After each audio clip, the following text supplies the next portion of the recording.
Hello everyone and welcome to Learn to Speak Conversational German for beginner to intermediate level. This has been a collaboration between myself, Cameron Bell, and my friend and language lover, Scott McElroy. In this first lecture, we'll be looking at the benefits of learning another language, so sit back, grab a pen and paper if you want to make some notes, and let's get started. All that remains to be said is willkommen to all of our students, and let's go. So let's look at some of the benefits of learning another language. First off, we have a huge benefit here. Learning languages and engaging the parts of your brain responsible for learning those languages improves brain function overall. It's been shown that cognitive functions are much better in language learners, meaning that people who learn languages are actually giving their brain a workout and keeping it strong and healthy.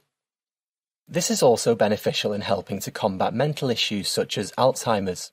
Again, learning languages has been shown to boost brain power to the point where it helps us keep at bay the effects of mental conditions such as Alzheimer's, which to me seems like a great preventative strategy and one that's much preferable to and more fun than taking medication. It also helps people develop confidence, not only if they visit the country whose language they're learning, but also in day-to-day life, because they're learning new and powerful skills that can help them not only directly, but also indirectly through the other reasons that we're going to cover through these points.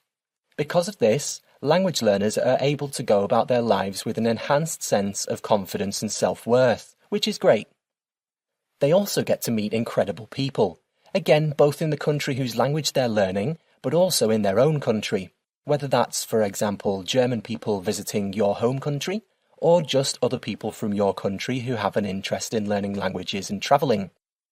Some of my own best and closest friends were people I met whilst learning German in college, and they're still really close friends 10 years on. And another big benefit here, once you've learned one language, learning another, and even more than that, becomes much easier. This is because after you've spent the time learning your first language, you're already used to the methods and tricks that will help you to memorize words and phrases in another language. This can be applied to any other language you then want to learn next. And on an even simpler level, it's true that a lot of languages share the same basic structures in terms of their sentences and vocabulary. For example, you'll see some similarities between German and English throughout this course. If you also wanted to learn French and Spanish, which coincidentally we've also produced courses for, then you would see similarities between those two languages also. So that's another great benefit of learning your first new language. Once you've learned one, the time spent learning further ones is cut down, meaning you get a great return on your initial investment into that first new language. I visited Germany a number of times, and I can say that because it allows much better communication, learning a language makes your holiday so much easier to enjoy. For example, if you're on holiday and a situation arises where you lose something important, or you need to know how to get somewhere quickly, having the knowledge that you can chat to the local people and that they'll understand you both makes it easier to resolve any issue as quickly as possible and also gives you peace of mind throughout your holiday. If you're visiting on business, or even if a German speaker visits you, then if you have a little bit of the language, you can break the ice in a friendly and impressive way that will make your business acquaintance warm to you and respect you from your very first meeting. Clients will feel more at home and at ease with you, and you'll perhaps be able to talk about things that otherwise would not have come up in your conversation, which could lead to better opportunities between you both. On a similar note, being able to speak some of the local language can help you to better integrate on a social level. You don't need to be fluent for this to work. Even if you can speak just a bit of the local language, it will show to the local people that you're making the effort in their country, and will not only help them to become more accepting of you, but will also make them friendlier towards you. Trust me, they will much prefer somebody speaking some German to the person that speaks in English but slower and louder than usual. This is also true if you yourself live in a big city, where you might bump into some German speakers throughout your time. I have, and it's proven to be a great tool to help get us talking, break the ice, and endear them to me for making the effort by speaking their language in my country. It can also help you immerse into the local culture when you visit the city, not only by helping you to understand what your tour guide is saying as you visit some of the great landmarks, places and festivals in Germany, but also because when you're out and about amongst the local people, you will be able to pick up bits of their conversations, which will draw you into the place you're visiting by making your surroundings that much more relatable. And finally, if you choose to learn German, then you will find your own best way of taking in the intonations and accents, the grammar, and of course the vocabulary of a new language. You can then use this to help learn another language, so really when you learn your first language, you're not only learning a language, but a skill for life. And one last thing to remember. If you're thinking to yourself right now that you can't do it because it's been a long time since you were in school, or since you learned a language, even German, previously, then don't worry. It's never too late, and on this course we're going to be starting from scratch, from the very basic, and working our way up to more advanced German. So just remember, language learning should be fun. No stress involved. And whilst I'll be guiding you through this course, remember that you can take it at your own pace. Now with that said, I'll see you in Lecture 2. Bye-bye for now. Hello and welcome back to this Learn to Speak Conversational German course. This is Lecture 2, and in it we're going to have a look at the German language itself, similarities and differences between German and English, some of the special points to consider about the German language, and a very brief look at the grammar involved in speaking German. Now this course doesn't focus on grammar, but knowing a couple of basic points will help you throughout the rest of the course. So, let's take a look. So, the tenses. Which German tense you use will determine whether what you're saying happened in the past, the present, or the future. And this is a lot like English. However, when we use a verb in German, its ending changes depending on the tense that you want to speak in. The technical term for this is verb conjugation. German consists of 6 main tenses with 6 main verb endings for each subject, and the subjects are I, you, he, she or it, we, you in the plural form, and they. This is quite different to what you're used to in English, because in English we only add an S when we're using he, she or it. For example, I play, you play, he or she plays. We don't usually change any other subject-verb ending in English. For example, we play, you play, or you all play for the plural, and they play. No other verb endings to remember. So having 6 different endings depending on your subject can seem like a lot to remember, but don't worry. Once you start to learn the general rules for how they work throughout this course, it will become easier. And of course, we'll be taking it slowly, and you can go at your own pace. And luckily, there are easier versions of the past and future tenses in German. Shorter versions that will still ensure you're understood if you use them, since they are used just as often as the traditionally grammatically correct version that you might find in a German textbook. Now, first things first. In German, we have der, die, and das. I know 3 ways to say the word the. It can be quite tricky to remember which to use, but don't worry, it can still be quite tricky even for fluent German speakers to remember sometimes too. And even native speakers don't get it right all the time. We use der, die, and das because every German noun has a gender. What that means is that every thing in German is either masculine, feminine, or neutral. This is something that we don't have in English. Everything is just the something. There isn't a specific rule for which words take which gender, and it's something that you will just get to know over time as you learn new words and practice your language. With enough practice, you will be able to remember which nouns use which genders. So let's look at some of the most common difficulties that people have when they come to learn German for the first time. First of all, there's probably the most common difficulty, the genders that we've just spoken about and knowing which one to use when. As we said though, this is something that nobody gets right all the time, and it will become easier and easier with practice, so don't be afraid to make mistakes whilst you're learning. Just know that if you put in the effort to learn, it will become much easier with time. Secondly, I'm sure many of you will already know that the German language sometimes uses umlauts. That's the two little dots you see above some of their vowels. This changes the pronunciation of each vowel that the umlaut appears over, and pronouncing a word without its umlaut, or adding an umlaut into a word that doesn't have one, is basically saying the word incorrectly. It can even sometimes be a totally different word, like in our example here. Without the umlaut, this word is pronounced schon, and it means already. But with the umlaut over the letter O, the word becomes schön, which means beautiful. Schon, schön. So as you can see, umlauts are pretty important, so look out for them throughout this course and pay attention to how the word with the umlaut is pronounced. There are also some new sounds in German that language learners will have to get used to.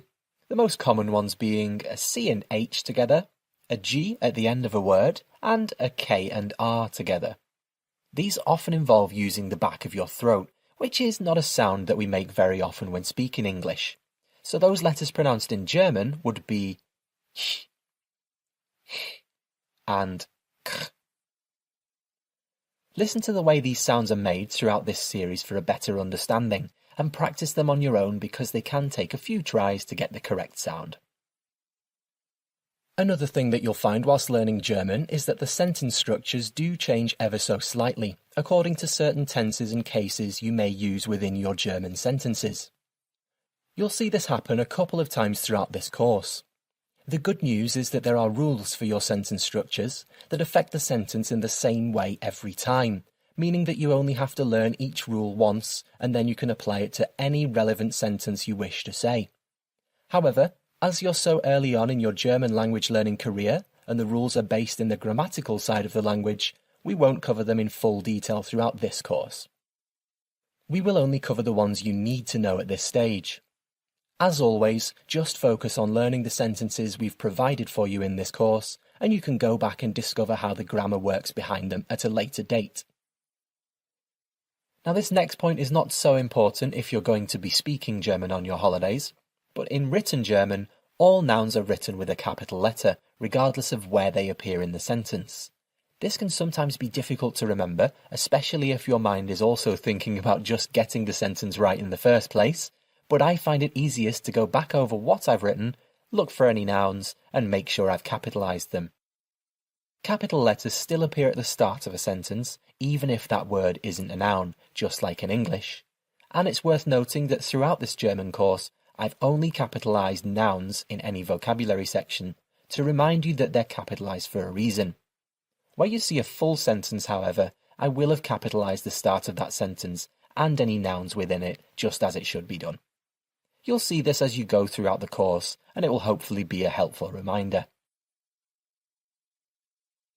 And finally, something that's increasingly common when learning a language now, what with the internet and smartphones, is the slang words that you may come across every now and then, along with the differing accents that you might hear as well. Hopefully, any local German people you meet will realise that you're relatively new to the language and make sure not to include any slang when they speak to you. But you can always simply ask them what a certain word means if you don't recognise it. Or, and this advice comes with a little caution, you can use Google's translation function. Just don't rely on it to always be correct. Accents can be a little trickier. I once stayed with a German family, and my host's mother was from Bavaria, which is in the south of Germany, and he said that when his mother and her sister got together and spoke with their Bavarian accents, nobody else in his family could understand what they were saying. So if native German speakers have trouble understanding the accents sometimes, don't worry if you have a bit of trouble too. Your conversational partner will respect that you're learning the language and will be able to work with you to help you understand. Over time, you'll pick up on the different accents too, and that's when you'll know that you're getting good at German. Now this slide should hopefully show you that learning German won't be a completely new experience for you, since you may recognise some of the words on the screen. These words are ones that have been borrowed from German by the English language over time and cover a wide range of things. You have food-related words like Hamburger, Frankfurter and Delikatessen, Dachshund, which you may already know is the proper name for a sausage dog, and Volkswagen, which in German means the people's car. So if you're thinking to yourself that you don't know any German at all, I've got some good news. These words all have their origins in the German language, which means that you already know some German.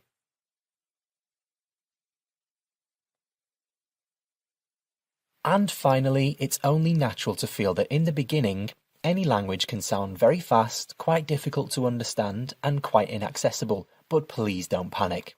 If you follow the lessons we will guide you along within this course, commit to learning the phrases that we're going to help you to learn, then you'll find that as you start to become familiar with parts of the language, and you can start to pick bits of the language out in a sentence spoken by somebody else, that the fast and inaccessible language will start to slow down and become something you find easier to recognise and join in with.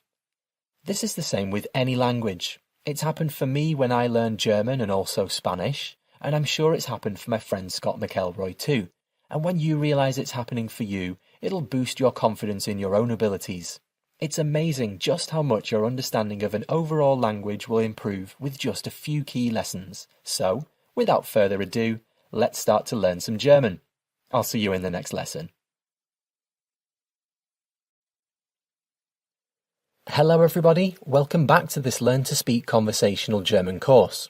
This lecture is focused on our greetings and pleasantries, which are always going to be the starting point to any conversation you have. This will be the first lesson in which we start to speak a little bit of German for the first time, but don't worry, you can always take it at your own pace. You can always make use of the pause function whilst you take notes or practice a particular phrase. So let's take a look at what we're going to be covering. The first thing we'll look at in German is how to say hello and goodbye.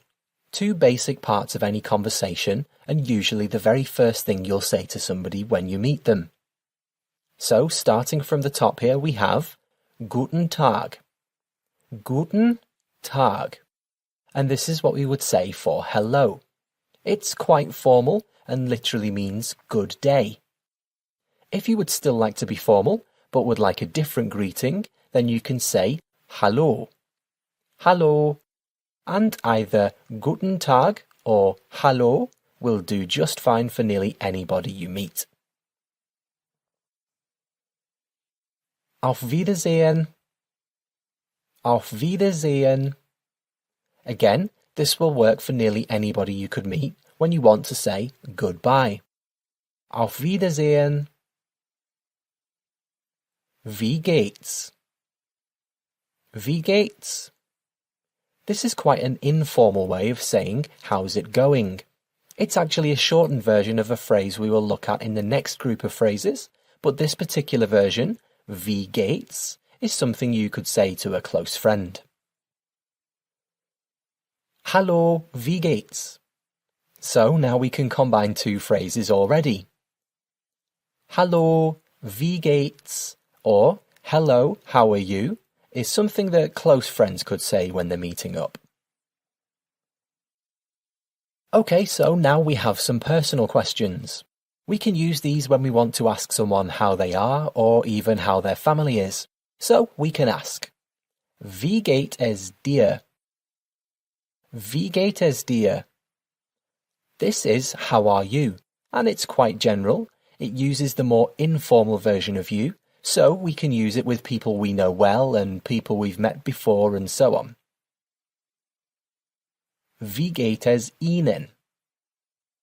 Wie geht es Ihnen? This is the same question as Wie geht es dir, but notice how the ending's changed. This is because we use dir in less formal situations and Ihnen in more formal ones. Maybe to somebody we haven't met before, or maybe an elder person. Wie geht es Ihnen? Wie geht's? This is one we've already seen, and you can now see that it's just the shortened version of the other two phrases that sound so similar. Wie geht's is informal, so beware of using it when you mean to say Wie geht es Ihnen in more formal situations. Was geht ab? Was geht ab? What's up? Again, something we could say with close friends, people we see quite often, and you can even shorten it to Was geht? Was geht? Which is very informal, but fine to use with really close friends. I chose to use the word sup to translate this one because it's quite a good match and shows you what kind of phrase was geht is. If you think you can pull off sup in your everyday conversation, then you'll be fine with was geht. If not, then maybe stick with the other options. And finally, wie geht es deiner Familie? Wie geht es deiner Familie? This is a nice phrase to know so that you can ask somebody about their family, which shows that you're interested in them, or maybe because you've actually met their family before. Wie geht es deiner Familie? Pleasantries.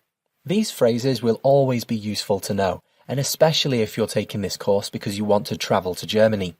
They're useful in all sorts of environments, from the airport to restaurants to cafes, shops, hotels, train stations, and so on. Let's take a look at them. Danke. Danke. This is how to say thank you. You can see in the column on the right here that we have a phonetic explanation of the words, split up into syllables, and any emphasized syllables are in italics to help you pronounce these words more authentically. You can follow it whilst we say the words in German. Danke. Vielen Dank. Thanks a lot. Vielen Dank. You'll notice that the E has disappeared from danke here, so you're just left with Dank. You also might notice that the V's in German are pronounced with an F sound. Vielen Dank. Danke schön. Danke schön. This is a very warm way to say thank you, and to me it shows gratitude, but in a friendly way. Danke schön. Mach nichts. Oh, it's nothing. Mach nichts. This involves the CH sound we mentioned in the last lecture. Mach nichts. You can also say kein Problem. Kein Problem, which is a more formal version. It's like the difference between the English phrases, no problem, and oh, it's nothing. Mach nichts, kein Problem. Bitte schön. Bitte schön. You're welcome. It's fine to also just say bitte on its own, but again for a warmer, friendlier version, you can say bitte schön. Just be aware at this early stage that bitte on its own also means please, which you will see quite a lot over this course, and probably quite a lot whilst you're speaking German. Gern geschehen. My pleasure. Gern geschehen. Or again, for a shortened version, you might sometimes just hear sehr gern. Sehr gern. My pleasure. Notice how the S at the start of that sentence is pronounced with a Z sound. Sehr gern. And lastly, sehr erfreut. Sehr erfreut. Lots of new ways of pronouncing letters in this group of phrases, but don't worry, when you learn them once, you'll recognise them in new words as you learn more. This time, the EU letters combine to make an OI sound. Sehr erfreut. This means nice to meet you, which, like in English, you could say just as you meet someone for the first time, or after meeting them and saying your goodbyes. It was nice to meet you. Sehr erfreut. So now let's have a look at a little situation where we can also put some of those phrases into practice. Whereas in English we would normally answer the phone with hello, You can see in German, a telephone conversation usually starts with the receiver's name or telephone number. So, for example, Frau Schmidt, Frau Schmidt, which would roughly translate to Mrs. Smith. And then the caller might ask for someone, so darf ich mit someone sprechen, bitte? Darf ich mit someone sprechen, bitte? May I speak with someone, please? Maybe they're asking to speak to someone called Katja. So, darf ich mit Katja sprechen, bitte? Darf ich mit Katja sprechen, bitte? And finally, to end your call, we have number 3. Thank you and goodbye. Danke schön, auf Wiederhören. Thank you, danke schön, and goodbye. Auf Wiederhören. Now you may notice that the word for goodbye here isn't the same as the word for goodbye from our last group of phrases, which was Auf Wiedersehen. The ending's changed. And this is because in this example you're on the telephone. The differences between the two phrases here are the sehen and the hören at the end of each word. In German, sehen means to see and hören means to hear. Therefore, one is best used when you're with somebody in person and seeing them, and one is best used when you're on the phone and only hearing them. And that's why in this example, because we're on the telephone, you would say Auf Wiederhören. Auf Wiederhören. So you can see that if you do need to use the telephone in Germany, these will all be very useful and help you get through most conversations. So make sure to note them down because they're some of the most common things you'll say on the phone, and I'm sure they'll come in very handy. And that's it for this lecture. Your first introduction to the German language and plenty of phrases to help start off your conversations. Take your time practicing them, go back over this lecture if that will help, and get used to the new pronunciations we've covered, because you'll encounter them quite often in the upcoming lectures. And when you're confident with them and you're ready for some more phrases, I'll see you in the next lecture. Hello and welcome back to Lecture 4. In this lecture, we're going to be looking at age, location, and where you're from. So, talking about yourself and talking about your origins. So, how to ask somebody how old they are. There are 2 ways to do this, and which one you use will depend on who you're talking to. For most people you've already met, who you're becoming friendly with, you would probably choose the informal way of asking them. Wie alt bist du? Wie alt bist du? This means, how old are you? Wie alt bist du? For the formal version, maybe when you're asking somebody you don't know yet or somebody who's older than you, for example their friends' parents or grandparents, we would use the same start to the sentence but finish it off differently to account for the change in how formal we're being. In this case, to ask how old somebody is in a formal, polite way, it's Wie alt sind Sie? Wie alt sind Sie? How to ask how old he or she is? Wie alt ist er? Or wie alt ist sie? But wait a minute, I thought sie was the polite way of saying you, and now we're also using it for the word she. Yes, you might have noticed my note underneath these examples that explains the difference between sie with a lowercase s and sie with a capital S. This goes back to those 6 different tenses I mentioned in Lecture 2. Sie with a lowercase s means she, and sie with a capital S is the polite way of saying you. These are 2 of the 6 different subjects we spoke about. Wie alt ist sie means how old is she, and wie alt sind sie means how old are you in the formal way. Wie alt bist du also means how old are you, but in a more informal tone. So you can see that knowing which verb endings to use in your sentence will be really important in showing which subject you mean to talk about. You can look at the reason why the verbs change and the rules for how they change at a later date, but for now, just remember the difference between the informal you, du, the formal you, sie with a capital S, and she, sie with a lowercase s.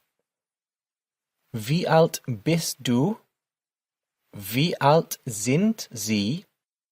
Wie alt ist sie? So, moving on to something simpler, when somebody asks you how old you are, you will reply, Ich bin Jahre alt. We're looking at numbers right after this, but for example, if you wanted to say you were 19 years old, the word for 19 is 19. 19. Therefore, putting it into our sentence, you would say, Ich bin 19 Jahre alt. Ich bin 19 Jahre alt. He or she is 19 years old is a very similar change in the sentence to asking how old he or she is. Ist 19 Jahre alt. He is 19 years old. Or sie ist 19 Jahre alt. She is 19 years old. Now I realise not everybody taking this course will be 19 years old, so let's have a look at some more numbers.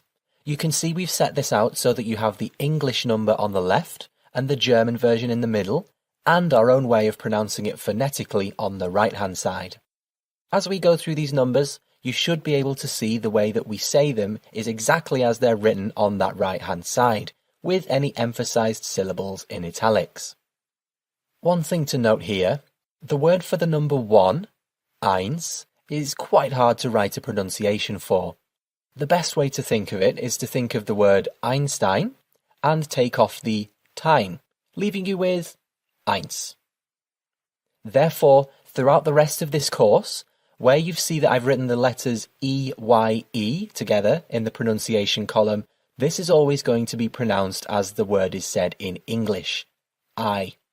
I hope that's a good way of describing it to you, and I hope that it's useful to you. And finally on this point, there's a really handy rule in German that will help you remember this. Whenever you see the letters E and I together, or the letters I and E together, you always pronounce the pair as you would pronounce the second letter of that pair in English. So, E-I you would always pronounce as I, and I-E you will always pronounce as E. That's a rule you can apply to any time you see those letters, anywhere in any word, so it's really worth remembering. So, counting down from the top here we have eins, eins, that's our word for 1. Zwei, zwei, that's 2. Drei, drei, that's our word for number 3. Vier, vier, that's 4.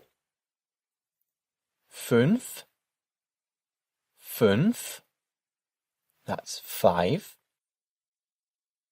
Sechs, sechs, that's 6.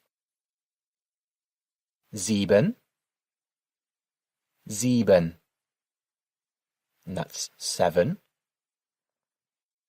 Acht, acht, that's 8. Neun, neun, which is 9. And 10, 10, which is our word for 10. So that's 1, 2, 3, 4, 5, 6, 7, 8, 9, 10. As a challenge, try to memorize these 10 numbers before you move on, because they'll be the most common ones you use day to day and will be really useful. For 11 to 20, the German words follow the same basic principle as English. 11 and 12 get their own special words, but by the time you get to 13 onwards, they all end in the same part of the word, zehn, just like our words end in teen. So, going from the top again, we have elf, elf. That's 11. Zwölf, zwölf. 12. 13. 13. That's 13. 14. 14. 14. 15. 15. 15. 16.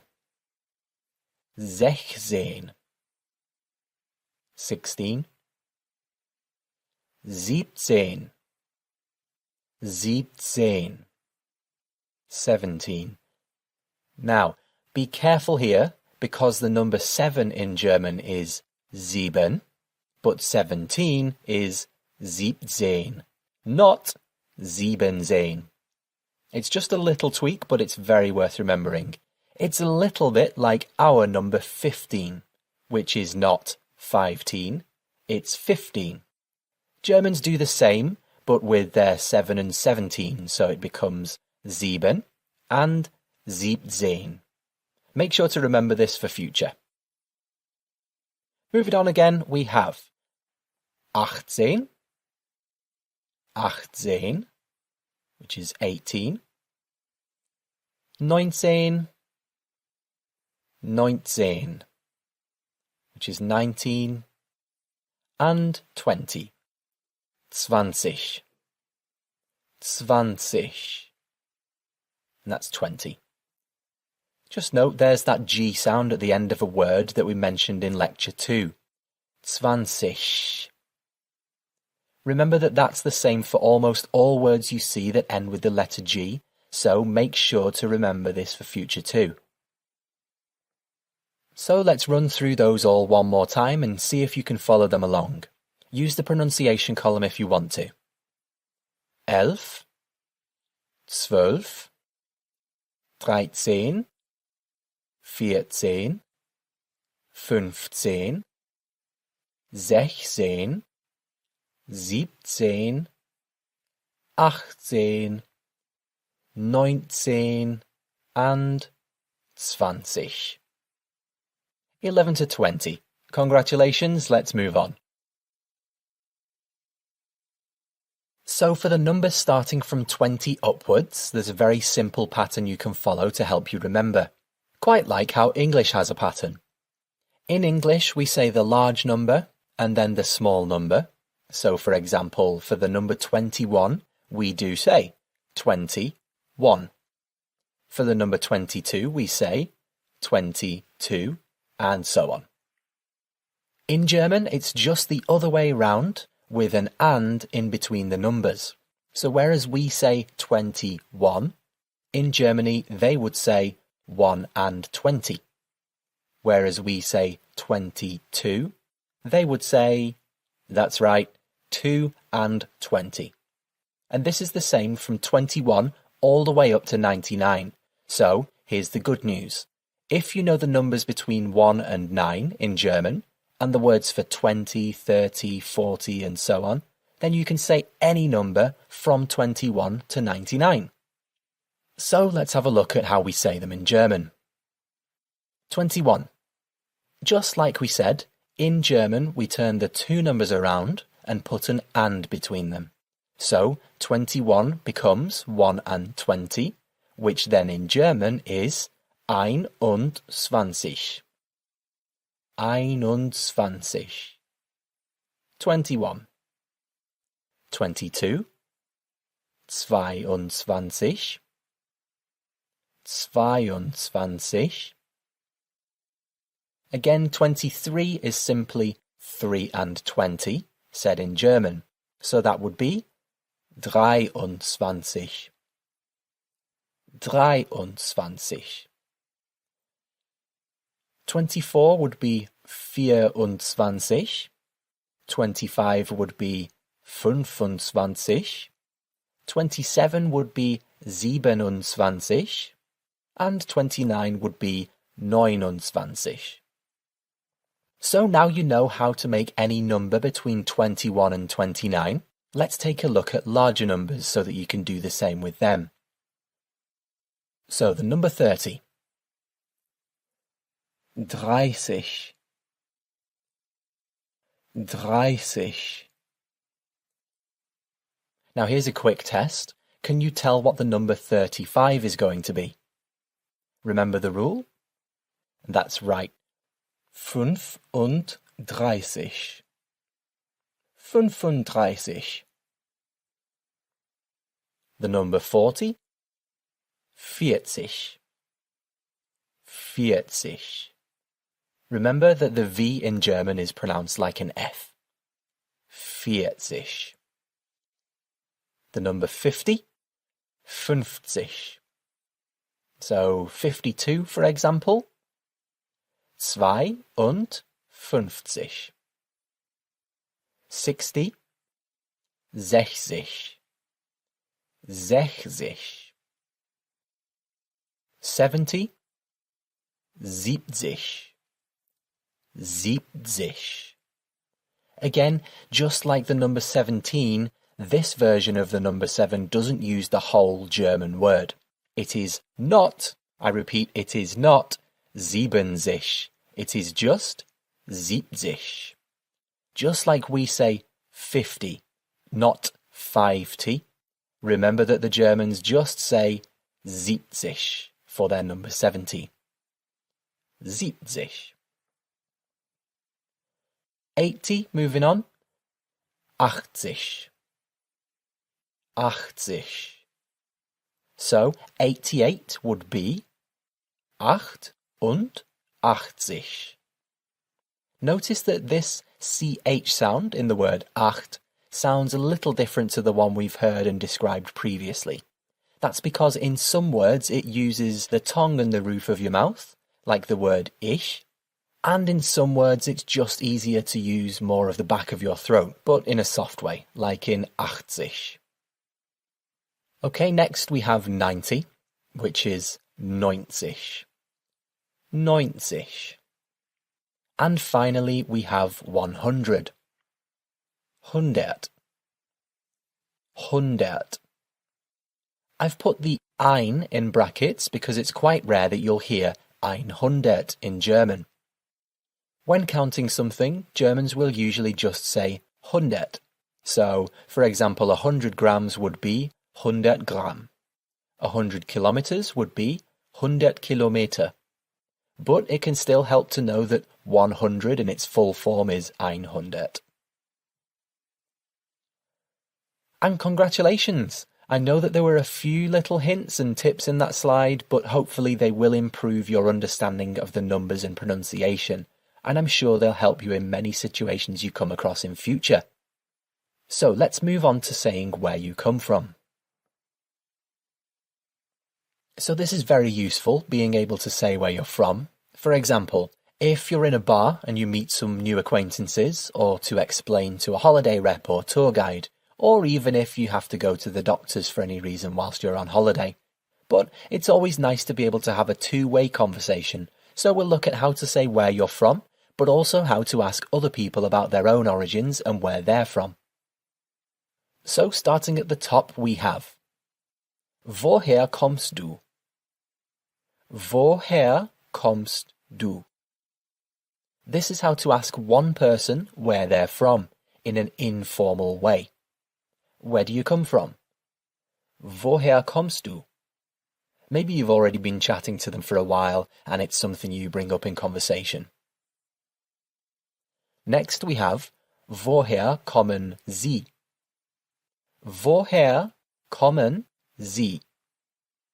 So I've included this sentence twice because I want to show you a little trick that you can use just to accelerate your learning here. This does require a bit of thinking about, but bear with me for the explanation because it is worth knowing. If you think back to our 6 subjects, and that we sometimes alter our verb to match the subject that we're talking about, well, that's happening here. However, when using the word you to refer to one person in a polite way, or to refer to a group of people, we can use the same verb endings and the same sentence structures. They're so similar, in fact, that they usually just get grouped together as one subject, rather than two different ones. Which one of the two you want to mean will usually come down to the situation that you say it in. So, for example, in a more formal setting, maybe you've just been introduced to somebody and want to ask them a question to break the ice, you can ask, Woher kommen Sie? Where do you come from? Or, if you're speaking to a group of people you've just met whilst on your travels, you can ask them all at the same time. Woher kommen Sie? Where do you all come from? So you can see that the sentences are actually identical, and you can use this to your advantage. Throughout the rest of this course, you'll see plenty more phrases that have all been set up in the you polite form and or the you plural form. So remember, that one sentence applies to both situations, which means that you get two phrases for the price of one. This is a rule that's definitely worth making a note of so that you get the most out of the phrases throughout the rest of this course. And lastly on this point, if it doesn't make full sense just yet, don't worry. Remember that this is one of the parts of German that is completely different to English, and we'll go into a full explanation in a future series that covers grammar. The general rule will also become clearer just as you encounter more of these phrases throughout this course.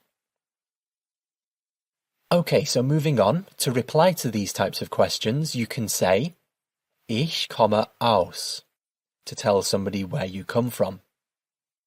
Ich komme aus. If there's more than one of you, and you all come from the same place, you can say, we come from, which is, Wir kommen aus. Wir kommen aus. So just before we move on, to recap, you can see in our examples here that we have 3 different variations of the word kommen, which give you a little look at how the verb changes depending on what subject it's paired up with. This is something you'll see throughout the rest of the course, but as we've said, the phrases in this course will get you up and running, and you can always come back to the underlying grammar at a later date. And finally now, let's look at how to say the names of some countries so that you can practice these sentences in full. We'll cover many more countries in a later lecture, but for now, here are some of the countries where most of our students come from, just to get you started. So starting at the top here, we have England. England, which is England. Spanien. Spanien, which is Spain. Frankreich. Frankreich, which is France. Italien. Italien, which is Italy. America. America, which is America. Südafrika. Südafrika, which is South Africa. Canada. Canada, which is Canada. And Australian. Australian. Note that the AU at the start of this word is pronounced in a more German way than we would say it in English. Whereas we say Australia, in Germany we pronounce it Australien. You'll see this pronunciation quite often throughout the course, so it's worth making a note about it. And finally we come to our location phrases. These are to help you talk a little bit more about where you're from, so that you can explain where in a country you're from, or even where you live within a city. For our American students, you could even use these to describe where you live in relation to a state, for example. So let's take a look. You can see the sentences are set up quite similarly in German and English here. We have im, which is like our in the, and then a direction, so for example, Norden would be like north. And finally, von, which is like our of. There are quite a few examples here, and some will be more useful to you than others. So after we've gone through these examples, maybe pick the two that best describe your location and memorize them. So, im Norden von means in the north of. Im Norden von England. Im Norden von Canada. In the north of. Moving through the others, we have im Süden von, in the south of.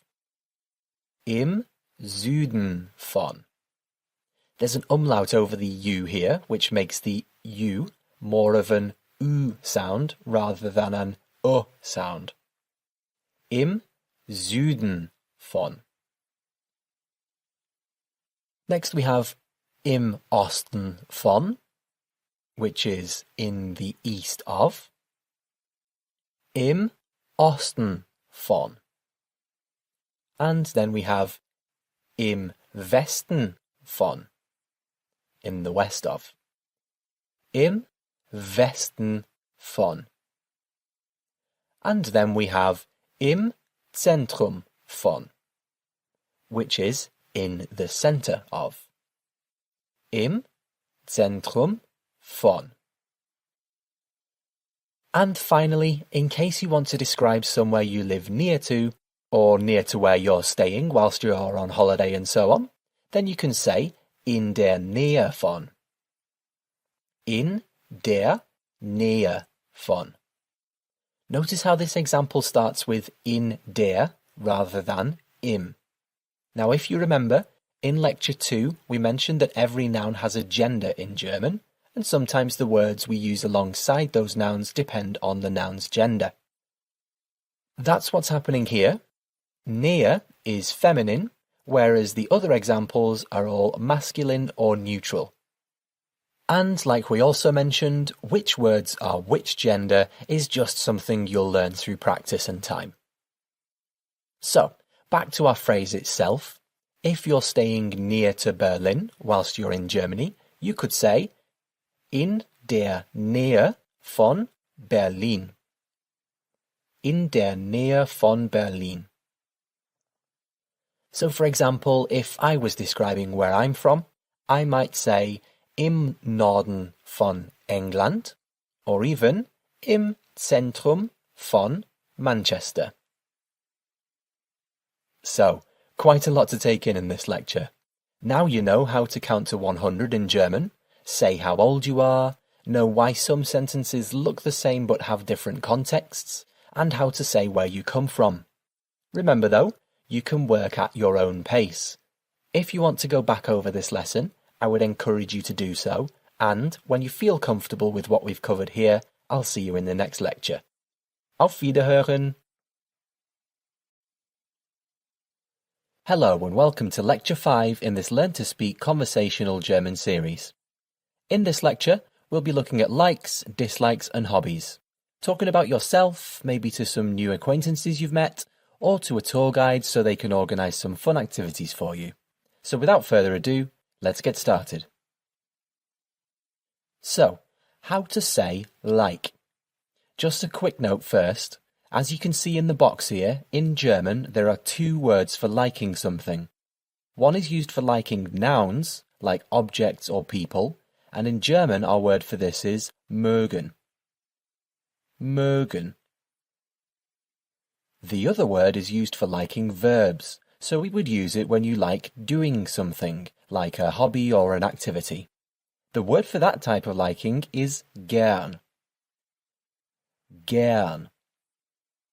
So, as an example, if you liked a painting that you saw in a gallery, you would use mögen, and if you like to paint, as in the activity itself, then you would use gern. So make sure that you remember this difference now, because it's worth knowing in readiness for when you encounter it elsewhere. For the rest of this lecture though, we're only going to talk about hobbies and activities, which are verbs, so we'll be continuing with gern, and for the moment you can forget about mögen. So let's look at gern again. It actually means gladly or happily in German. So when we say that we like an activity in German, what we're actually saying is, I do this activity happily, or I do this activity gladly. The German for this is ich activity gern. Ich activity gern. We'll be looking at plenty of activities that you can use in the middle of that phrase very soon. And if you like doing something a lot, or you love doing something, all you need to do is add the German word for very into the sentence. So remembering what our German sentence for liking something is, I do this activity happily, when we add very into it, we get I do this activity very happily.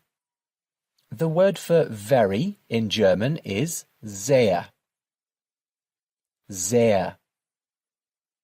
So putting that into our sentence, to say you really like an activity, you would say ich activity sehr gern.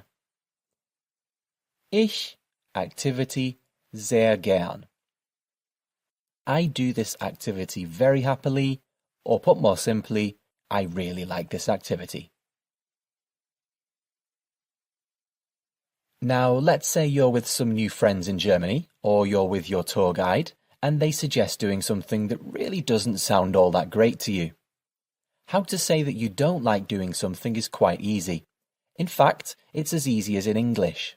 Whereas we now know that ich gern means I do this activity happily, to say I don't do this activity happily is simple.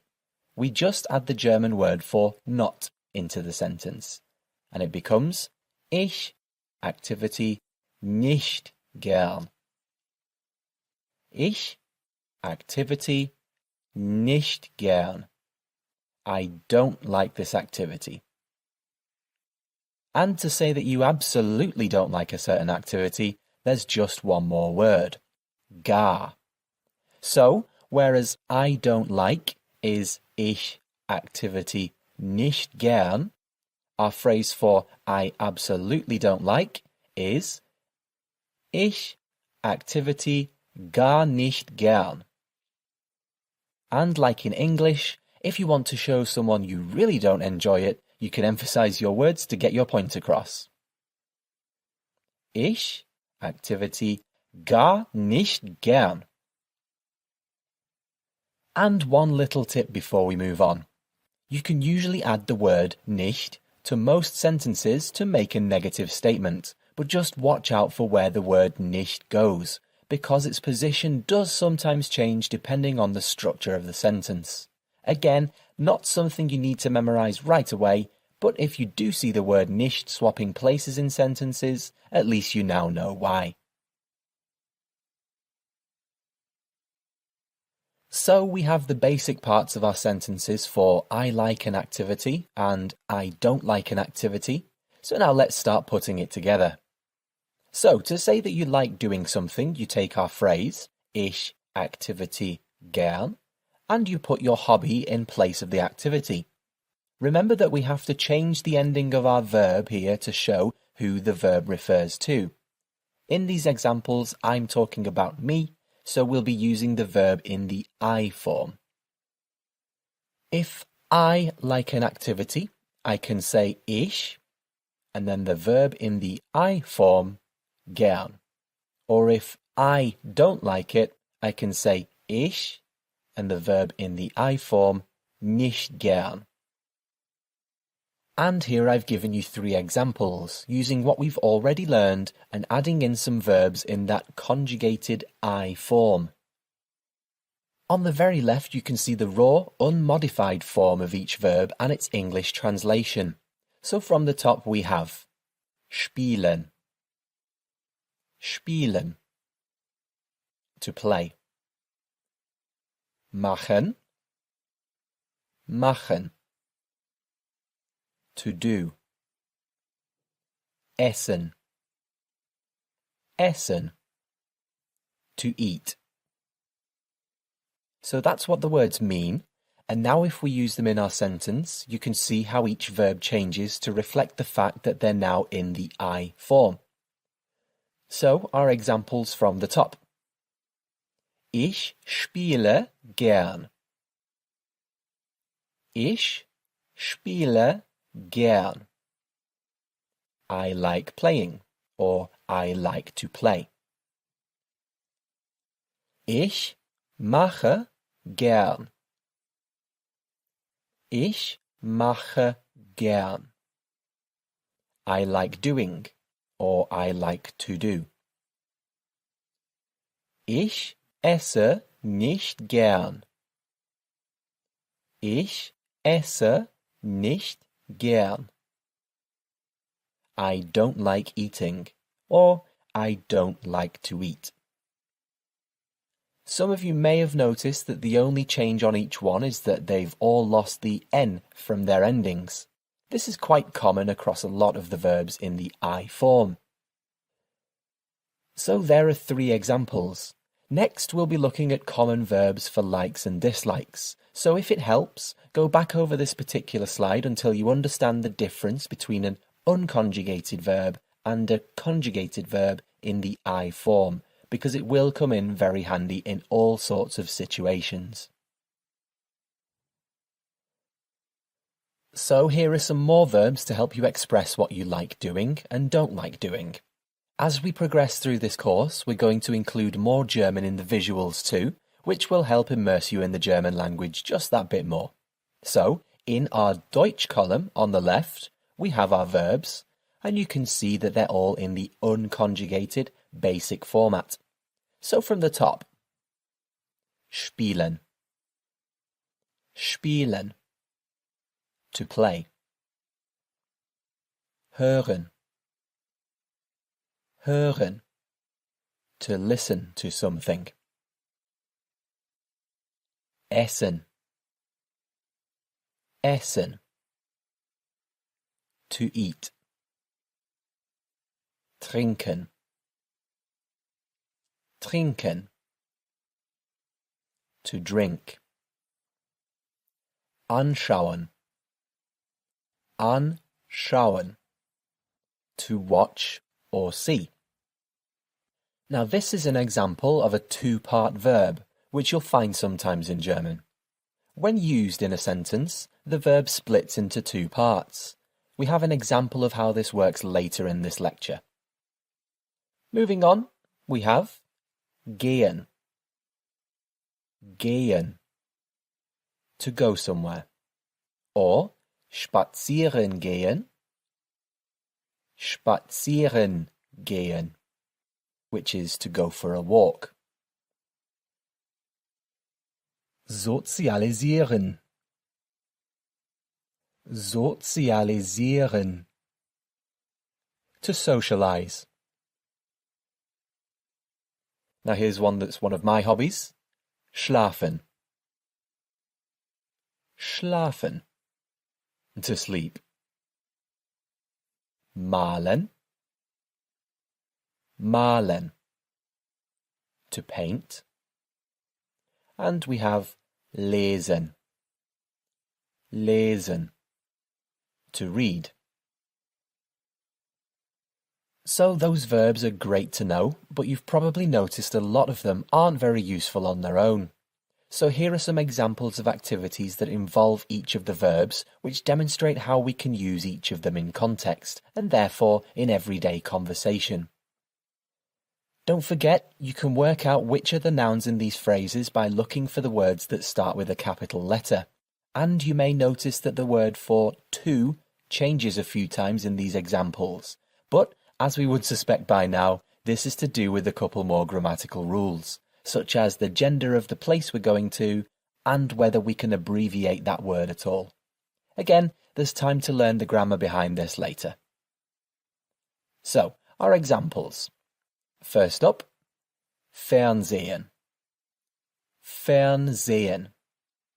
To watch television. This is another 2-part verb that splits up when used in a sentence. So let's split it up into fern and sehen. Then Let's modify the verb to match the I subject. So sehen becomes sehe. Ich sehe. And finally, we swap the two words round. So our sentence becomes Ich sehe fern. I watch TV. Ich sehe fern. If you want to tell somebody you like watching TV, you would say Ich sehe gern fern. In die Kneipe gehen. To go to the pub. In die Kneipe gehen.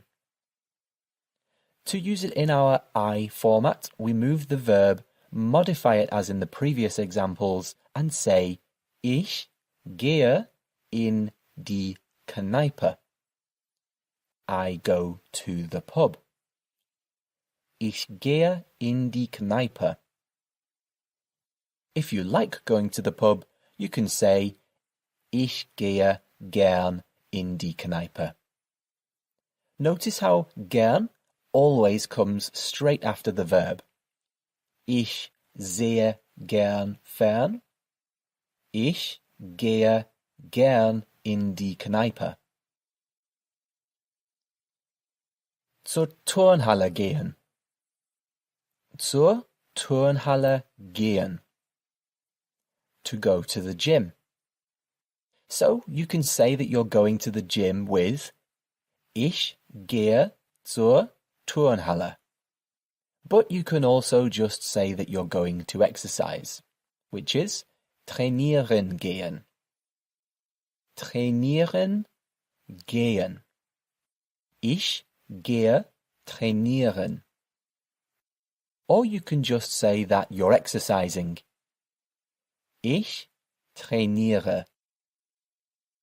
If you wanted to say you like exercising, again you would put gern after the verb, so you could say Ich gehe gern trainieren, or you could say Ich trainiere gern. So a couple of different ways to say it there for you. Just pick whichever one you like the sound of best and practice it. Moving on, we have Sport machen. Sport machen.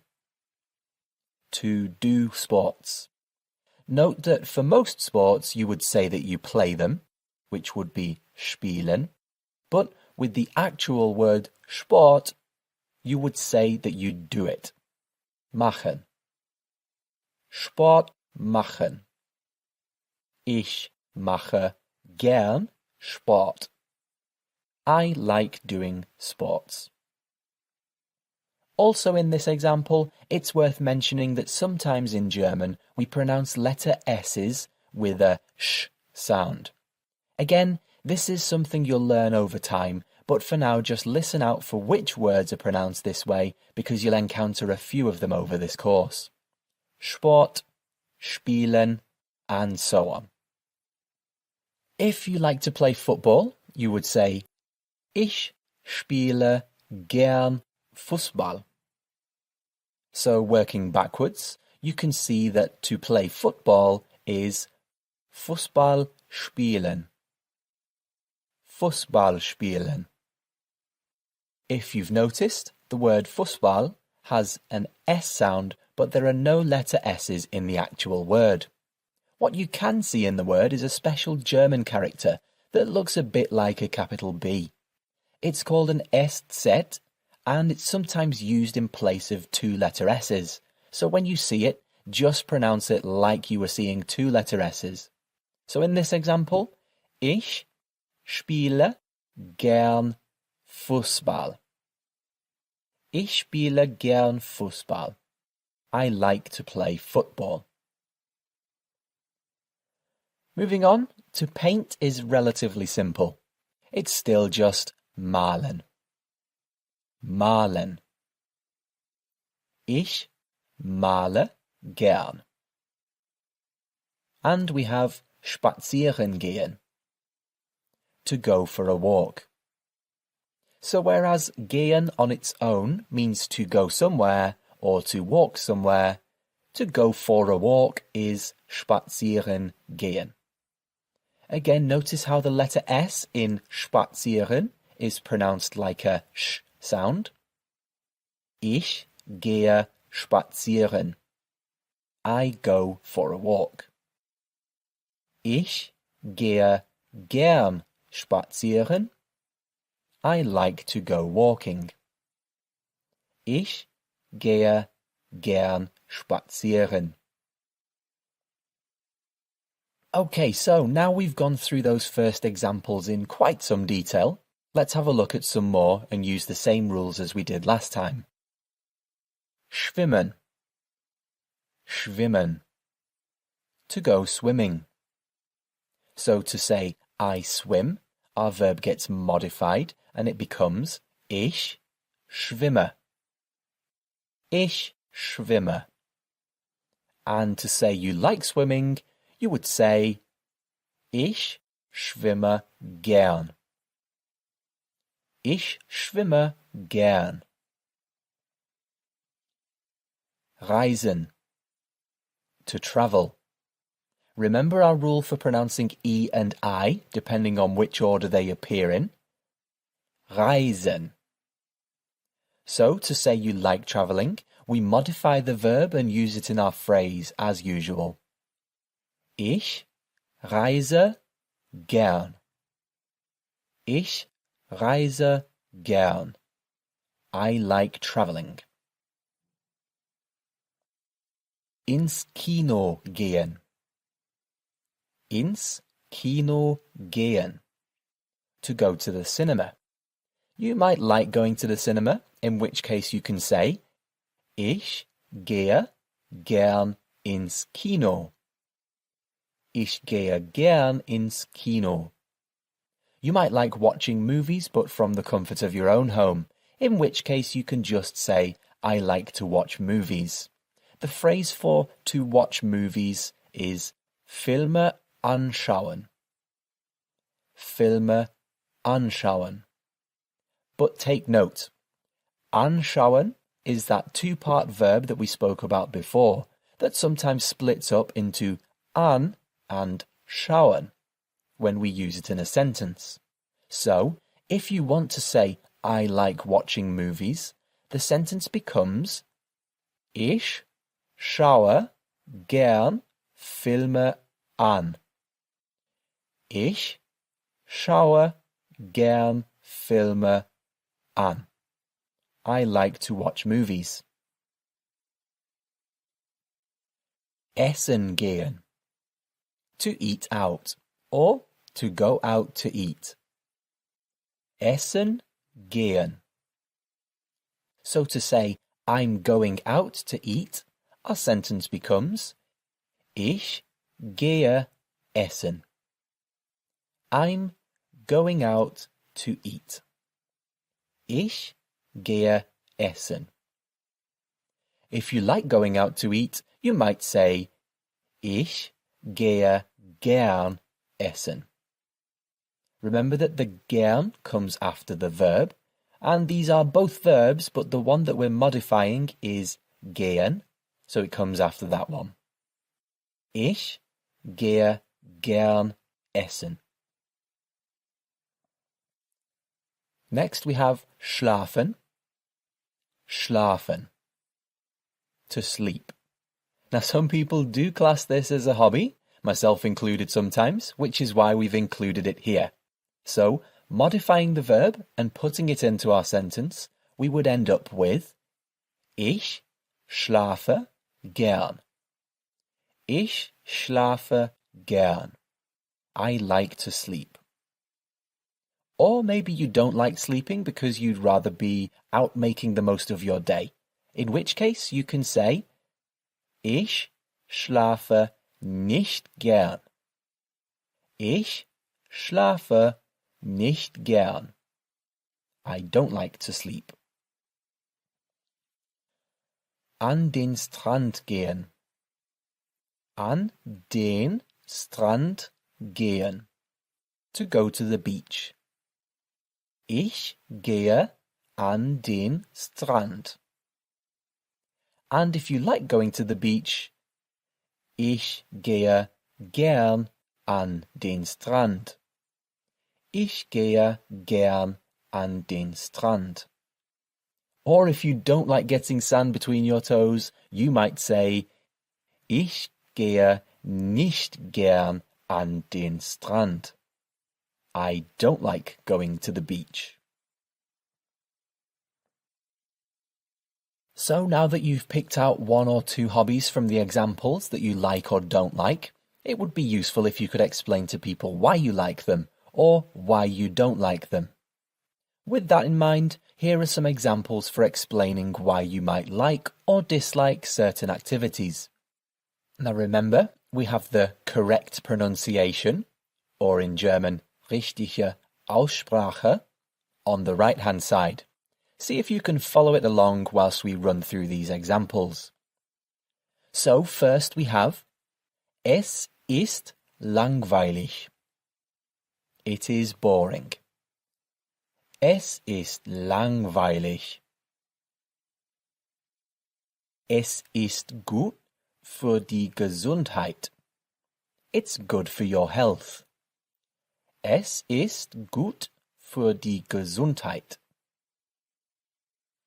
Using our rule from before about adding the word nicht to make something negative, we can also say, es ist nicht gut für die Gesundheit, when something's bad for your health.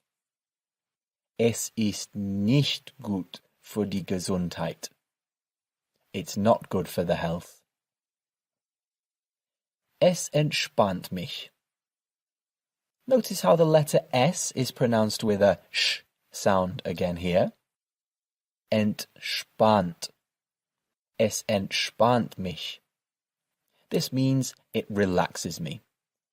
Es entspannt mich. Ich sozialisiere gern. I like socializing. Ich sozialisiere gern. Now this uses the same rule with gern that we've already been practicing. Notice as well that this time the S is not pronounced as a sh sound. Over time, you'll learn which words are and which aren't. It will eventually come naturally. This time though, it's ich sozialisiere gern. Ich mag neue Leute kennenlernen. I like to meet new people. Ich mag neue Leute kennenlernen. Remember how I said that we use the word mögen to like objects or people? Well, because in this sentence it's the new people that we're expressing our like towards, we're going to use mögen. When we modify mögen to the I form in a sentence, it becomes mag. Neue Leute means new people. Neue Leute. And finally, kennenlernen means to get to know. Literally, it actually means to learn to know, but in English we would say to get to know. Kennenlernen. So putting the whole sentence back together in English, I like to get to know new people. Or more simply, I like meeting new people. Ich mag neue Leute kennenlernen. And finally, a simpler one here. Es macht Spaß. It's fun. Es macht Spaß.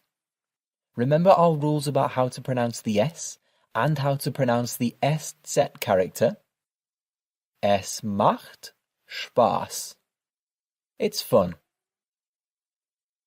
Now to make that a negative statement, if something isn't fun, all you have to do is add in one more word, but this time it's not nicht. It's now keinen. Keinen, which means no when talking about a quantity. So a couple of examples of what I mean there might be, there are no more apples, or there are no tickets left. That use of the word no is the one we mean here. So we say, es macht keinen Spaß. It's no fun. Es macht keinen Spaß. So there you go. There are some reasons that you may like or dislike some hobbies. So at this point, it might help to go back over this course and pick a couple of hobbies, maybe one you like and one you don't like, and pick a couple of reasons for why you like or dislike them, and meet me back here for the final part of this lecture, where we're going to put it all together. So here we go. It's time to make a full sentence to describe what you like doing and why you like doing it. Now this actually is where we combine two smaller ideas to make a whole sentence, and because of that, in German the word order will change slightly in the second part of the sentence. However, don't worry, there's a very simple rule to learn here, and once you've got it, you'll be putting it into practice like it was second nature. We have to use this rule because of the word weil. Weil. Anytime you use the word weil, the part of the sentence that follows it will change order. You might be thinking, oh, another rule to remember, but just think how many times in a day you use the word because. Chances are you use it much more often than you'd actually realised. And for that reason alone, think how much you'd like to be able to say it in German, and therefore how useful the following rule is going to be to you. So even though it might take a little bit of time to learn now, it will pay off again and again and again when you're using it all the time in your German conversations. And, again, remember that you have the luxury of being able to go over this part of the lesson again and again, at your own pace, until you're 100% comfortable with it. The other good news here is that this rule changes the order of your sentence in exactly the same way every time. Now, here's the change. Think of your sentence as two halves, divided by the word because. I like this hobby because of this reason. So, whenever you use that word for because in German, which we know is weil, the first half of the sentence doesn't change at all, but in the second half of the sentence, that half immediately following the word for because, we take the verb in that part of the sentence and just move it from wherever it was to the end of that part of the sentence. Now that sounds a little bit complicated, but as we go through these examples, you'll see what I mean. So if you look at our first example and then look back to our reasons on the last slide, you'll notice that the word ist has moved to the end of the sentence. On its own, you would say, es ist gut für die Gesundheit. It's good for your health. However, now that our phrase follows the word weil, it becomes weil es gut für die Gesundheit ist. Weil es gut für die Gesundheit ist. Because it's good for the health. If we skip to the bottom example here, remember that if you wanted to say it is boring on its own, you would say es ist langweilig. However, we're now saying because it's boring, so that would become weil es langweilig ist. Weil es langweilig ist. Because it's boring. In the third example, our verb is sozialisiere, and therefore you can see that ich sozialisiere gern has now become weil ich gern sozialisiere. And finally, the second example down is one I've included to show you that the word nicht is not affected by this rule. So whereas before we had es ist nicht gut für die Gesundheit, we now have weil es nicht gut für die Gesundheit ist. Weil es nicht gut für die Gesundheit ist. Because it's not good for the health. So I hope that explains this rule. You say the first part of your sentence as normal, always follow it up with a comma if you're writing in German, and then start the second half of your sentence with the word weil, and then use your modified second half of the sentence where that verb has moved to the end. So let's now put that into practice with our 4 example sentences here. Just breaking down the sentence, you can see that first we have our subject, which in these examples is always going to be I, because we're talking about ourselves. Then we have our activity or hobby that we like or dislike, so that's going to be a verb and gern, or nicht gern, or maybe gar nicht gern. Then, after the comma to split up that part of the sentence, we have our really important connective word, because, or in German, weil. And then finally, we have the second half of the sentence, in which we explain why we like or don't like our activity. And in this part of the sentence, our verb shifts to the end of that part of the sentence because it follows the word weil. So from the top, ich schwimme gern, weil es gut für die Gesundheit ist. I like to swim because it is good for the health. Ich schwimme gern, weil es gut für die Gesundheit ist. Next we have, ich rauche nicht gern, weil es nicht gut für die Gesundheit ist. So, here's a brand new verb, rauchen, which means to smoke. Rauchen. Remember that Germans pronounce some sounds with a throaty effect, and rauchen is a great word to practice and listen to help you get those pronunciations right. So, ich rauche nicht gern, weil es nicht gut für die Gesundheit ist. I don't like smoking because it's not good for the health. Maybe you don't like going to the cinema because you have to be quiet and you prefer chatting with people. Well, you could say, ich gehe nicht gern ins Kino, weil ich gern sozialisiere. I don't like going to the cinema because I like to socialize. Ich gehe nicht gern ins Kino, weil ich gern sozialisiere. And finally, I personally quite like painting, but you might want to say, I really don't like painting because it's boring. In that case, you would say, ich male gar nicht gern, weil es langweilig ist. Ich male gar nicht gern, weil es langweilig ist. I don't like painting at all because it's boring. If you love painting, however, then I'm really sorry for using your hobby as the example here. So, there you go. You have 4 examples of how to say what you like and don't like and why.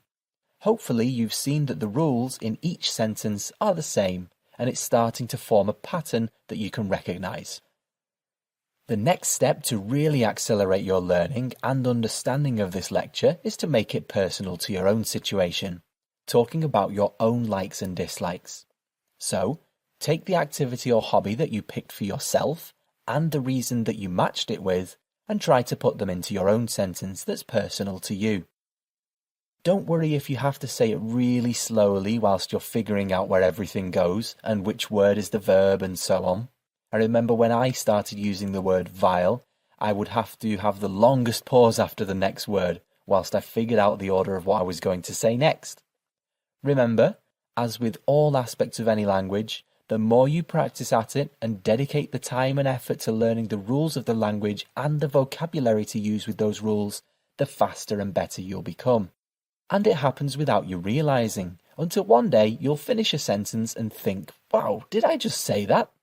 And I promise, with enough practice, that's where you can get to with your German. So take some time to go over this lecture, get comfortable with the new rules and words we've introduced here, and when you're ready, I'll see you in the next lecture. Dankeschön. Hello again and welcome back to our Conversational German course. In this lecture, we're going to be looking at some directions and landmarks. By the end of the lecture, you'll have an understanding of how to find your way around, whether that's a country, a town, a hotel, a library, or a bar. So, without further ado, let's begin with some directions.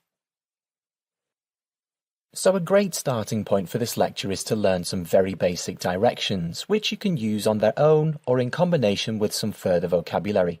Places, landmarks, buildings, and so on, to be even more precise with your directions. This will be really useful if you're planning a trip to a German-speaking country, so take the time to memorize them because you will thank yourself from the minute you land at the airport. So, starting at the top left, we have links. Links. This simply means left. If you want to say to the left, it's really simple. You just add the word nach at the start. Nach links. To the left. Vor. In front of. Vor. Don't forget that our V's are pronounced like F's. Vor.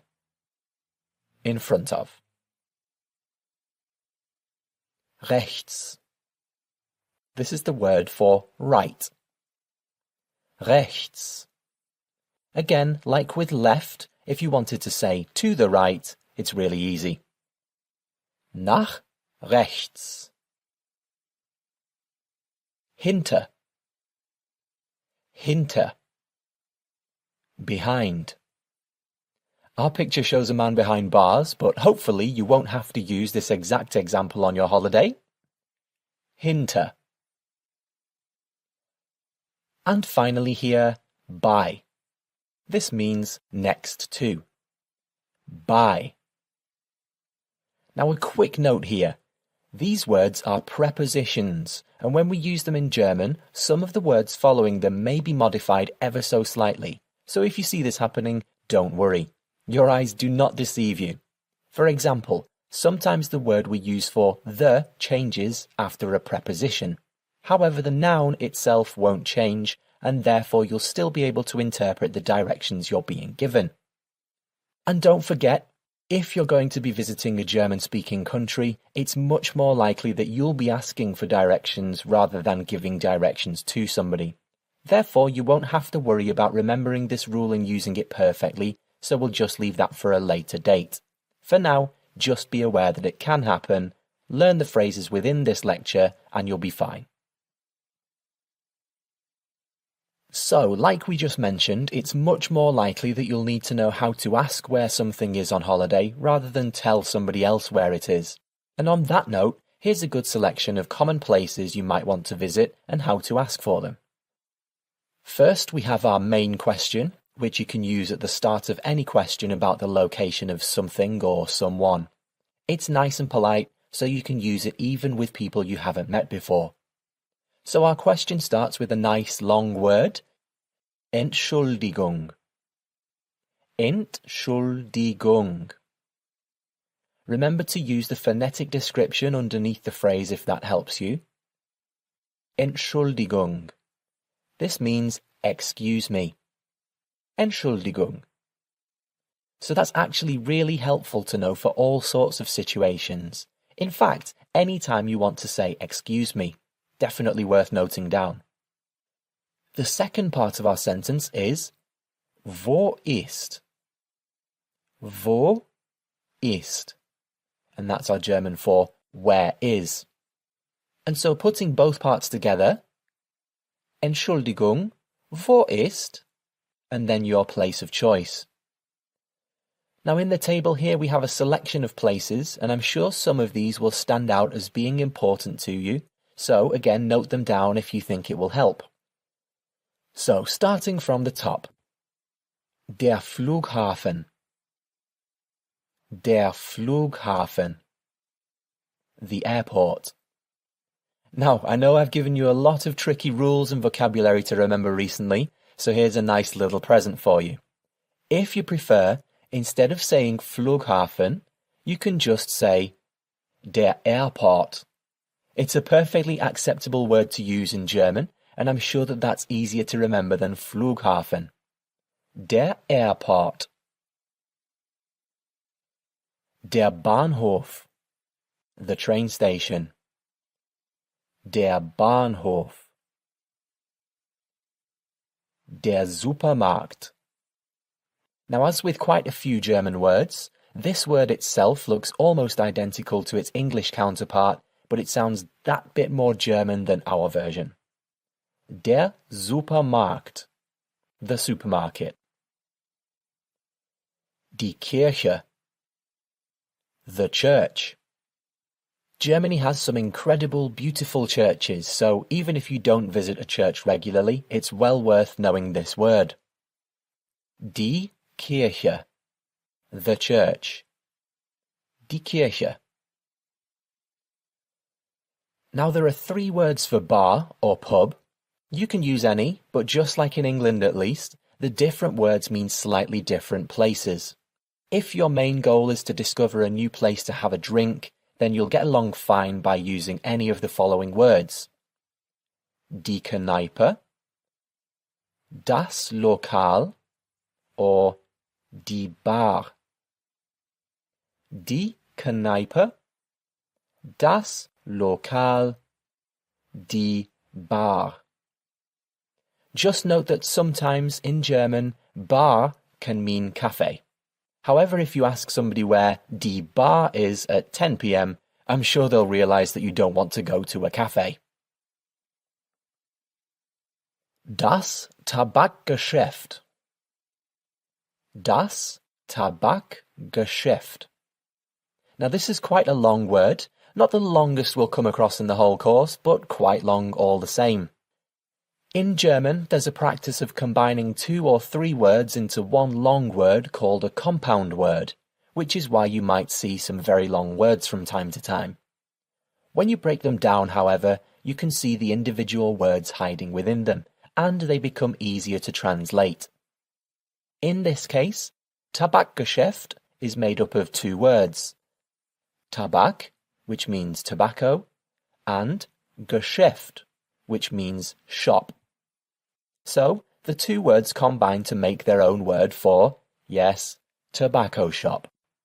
It is used more generally, though, for a tobacconist, an off-license, a liquor store, or a general kiosk where you can buy those sorts of items. Das Tabakgeschäft. There is another word here, however, which is a little more informal, almost bordering on slang, but it is a fun word to say, and a close friend of mine who's lived in Germany for a few years said that I have to include it in this lecture. So, that word is Späti. Der Späti. And again, this means off-license or tobacconists. It's a similar nature of word to what we in England would call the offie.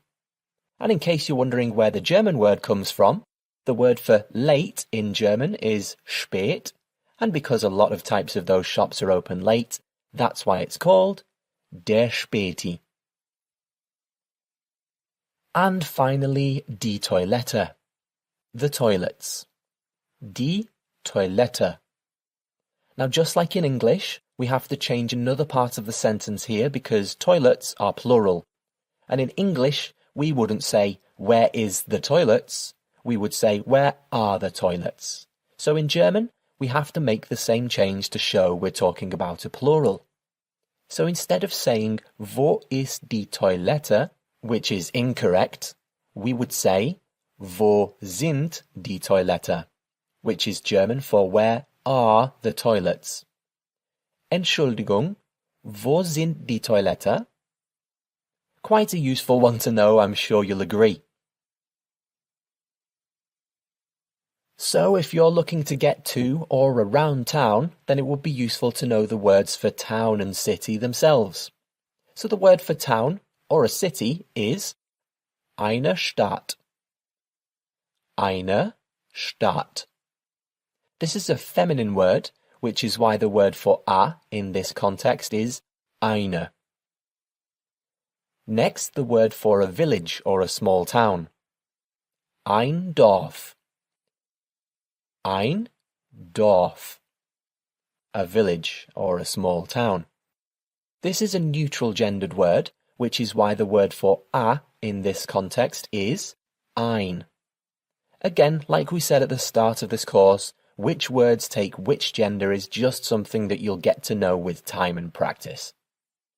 And finally, one that you might see on signposts, which will always help you if you're lost, die Stadtmitte. Die Stadtmitte. The town centre or the city centre. So now that you've found your way back to the city centre, maybe it's time to pick out a place or two that you want to visit whilst you're there. Here are some useful ones that you might want to find, and as always, some of these examples will be more relevant to you personally than others, so make a special note of any that you think will be important to you. So first off, we have what might be the longest word in the entire course, but like I said earlier, it's just a combination of smaller words that we call a compound word. The whole word in all its glory is das Touristeninformationszentrum, which in English means the Tourist Information Centre. So hopefully you can see what I mean here. When you say the two out loud, you can see that they're actually about the same length. It's just that the German word is one long word. Das Touristeninformationszentrum, the Tourist Information Centre. Entschuldigung, wo ist das Touristeninformationszentrum? Second then, we have a much easier word. Das Schloss, the castle. Das Schloss. Next we have der Dom. Der Dom, the cathedral. Here's a word we've already encountered in the last lecture. Das Kino, the cinema. Das Kino. Entschuldigung, wo ist das Kino? Again, another compound word here. Das Einkaufszentrum. Das Einkaufszentrum. This means shopping centre. Einkauf means buying or purchasing, and Zentrum means centre, the shopping centre or the mall. Das Einkaufszentrum. Another simple one this time, das Café, the cafe. Das Café. And another one very similar to the English here, das Museum, the museum. Once again, it just sounds a bit more German. Das Museum. And finally, der Park, the park. Der Park. Entschuldigung, wo ist der Park? So, as I said, pick out one or two of these words that appeal to you, and now we'll look at how to get to the places you've chosen. So, whether you're in a car or you're trying to get across a city by foot, the next few directions are going to be really useful for you. These will combine numbers with directions to tell us which street or road we should take. In case you want to revise the vocabulary here before we get started, remember that we covered numbers in Lecture 4 and basic directions at the start of this lecture. Okay, now let's take a look at our directions here. The first thing that you need to know is the word for road or street. In German, this is Straße. Die Straße. The street. So our first example here, die erste Straße links. The first street on the left. Die erste Straße links. Moving up one and on the opposite side, we have the second street on the right. Die zweite Straße rechts. Die zweite Straße rechts. Now going back to the left and another street up, we have die dritte Straße links. The third street on the left. Notice how, just like in English, the words for first, second and third are slightly different to the words 1, 2 and 3. Die dritte Straße links. The third street on the left. Going back to our directions, we have the fourth street on the right, which is die vierte Straße rechts. Die vierte Straße rechts. And finally we have straight ahead, which is geradeaus.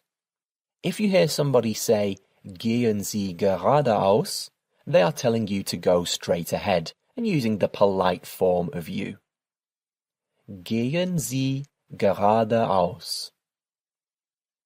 Don't forget that in the above examples you can always swap left and right without changing the rest of the sentence. So, the first street on the left is die erste Straße links, and the first street on the right is die erste Straße rechts. It's as simple as that to swap left and right. Now, in keeping with our road and driving theme, we've got some landmarks that you might come across whilst on the road. Even if you're not driving and you're on foot, a lot of these will still be useful to know because people may still give you them as part of their directions for you. So we have der Kreisverkehr, the roundabout. Der Kreisverkehr. Now here's a fun one to practice saying. Das Stoppschild. Another compound word. Schild on its own means sign. So Stoppschild means, yes, stop sign. Die Ampel. Traffic lights. Die Ampel. Der Stau. The traffic jam. Der Stau. Eine Straße.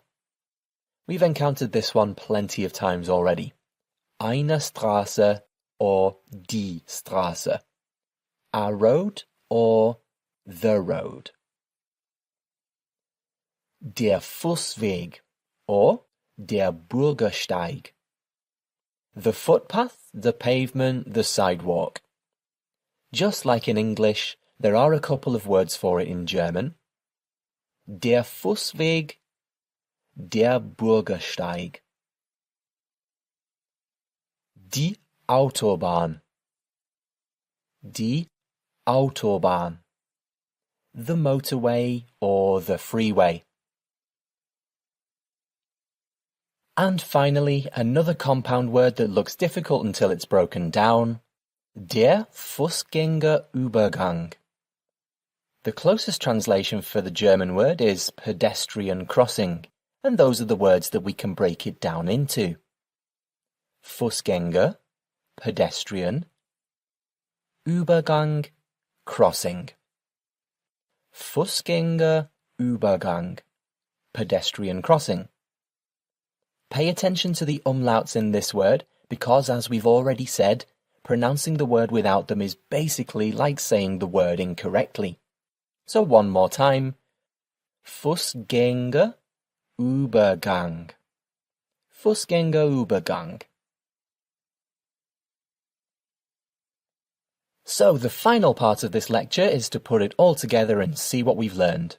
Don't forget, as we run through these sentences, you can always make use of the pause button to stop me from talking whilst you practice saying each line yourself to make sure that you've really got the pronunciation covered. So, let's start from the top here. Entschuldigung, wo ist die Kirche bitte? Entschuldigung, wo ist die Kirche bitte? Excuse me. Where is the church, please? Nehmen Sie die zweite Straße links. Nehmen Sie die zweite Straße links. take the second road on the left. Ist es weit von hier? Ist es weit von hier? Is it far from here? Nein. Es ist 10 Minuten von hier im Stadtzentrum. Nein. Es ist 10 Minuten von hier im Stadtzentrum. No. It's 10 minutes from here in the town centre. Okay, danke schön. Okay, thank you. And with that, you've just learned a really, really useful skill to have when you're a tourist in a new and exciting place. So do remember to make sure to learn the basics of this conversation so that you can find your way to a new and exciting place when you visit Germany. And that's the end of this lecture. Just before we move on, however, note again that there's an umlaut over the letter O in schön, and that this changes its pronunciation. Without that umlaut, the word would not be pronounced schön, it would be pronounced schon, which is a completely different word, so just be very careful to pronounce this one correctly. And with that, I'll leave you to go over this lecture once more before I see you in the next one. Danke schön. Hello again, welcome back. In this lecture, we'll be looking at countries of the world as spoken in the German language. We'll also look at some additional vocabulary and finally some questions and answers about your country, so that you can talk a little bit with people in faraway lands about where you come from and what it's like, or where they come from and what that's like, in case you might like to visit at some time in the future. Now, just before we start, I just want to bring something to your attention that's going to be a theme throughout this lecture. I want you to be aware, because a lot of the words in this lecture look very similar to their English counterparts, but they actually have their own distinct German pronunciation. It's the sign of a good language speaker to make the effort to pronounce them as they would in that language, so pay special attention to the pronunciations in this lecture and do your best to copy them to really help give your German that extra boost. Okay, let's get started. So, starting back as far as we can get, we've got the world. In German, this is called die Welt. Die Welt. This is also the name of a big newspaper in Germany. Die Welt. The world. Now, zooming in on the world a little bit, we have die Kontinente. The continents. A very similar word in German and English, just again it sounds that bit more Germanic. Die Kontinente. Going into a bit more detail, here we can see the German names of the continents. So no matter where you're from, even the Antarctic, you'll now know the name of your continent in German. Running through them, we have Nordamerika, North America, Nordamerika, Südamerika, South America, Südamerika, Europa. Remember our pronunciation here for the letters E and U together? Europa. Europe. Afrika. Afrika. That's our German for Africa. Next we have Asien. Asien. And that's the German for Asia. Australien. Remember the pronunciations here for the letters A and U together. Australien. Australien. Australia. And finally, in case we do have any students with us from the Antarctic continent, a very warm welcome to you, and your continent is pronounced Antarctis. Antarctis. Finally, on this section, to say what continent our country is in, we don't just say it is in. In German, instead of the word ist, we would use the word liegt when describing the location of a place. So for example, we might say, England liegt in Europa. This can apply to towns and cities too, so we might say, Manchester liegt in England. So zooming in a bit more from our continents, we have the countries, die Länder. Make sure to pronounce the umlaut in the word here, die Länder. Die Länder, the countries. And now let's take a look at some of those individual countries. So first up we have England. England. England. Schottland. Schottland. Scotland. Wales. Wales. That's Wales. Irland. Irland. Ireland. Das Vereinigtes Königreich. Das Vereinigtes Königreich. And that's the United Kingdom. But if you want to just say Great Britain, you can say Großbritannien, which is a little bit simpler. Großbritannien. Very similar here. Die Vereinigten Staaten. The United States. Die Vereinigten Staaten. Or, again, more simply, you can just say America. America. No prizes for guessing that one. That's America. Moving on, we have Canada. Canada. And that's Canada. Mexico. Mexico. And that's Mexico. Brasilien. Brasilien. That's Brazil. Frankreich. Frankreich. That's France. Spanien. Spanien. And that's Spain.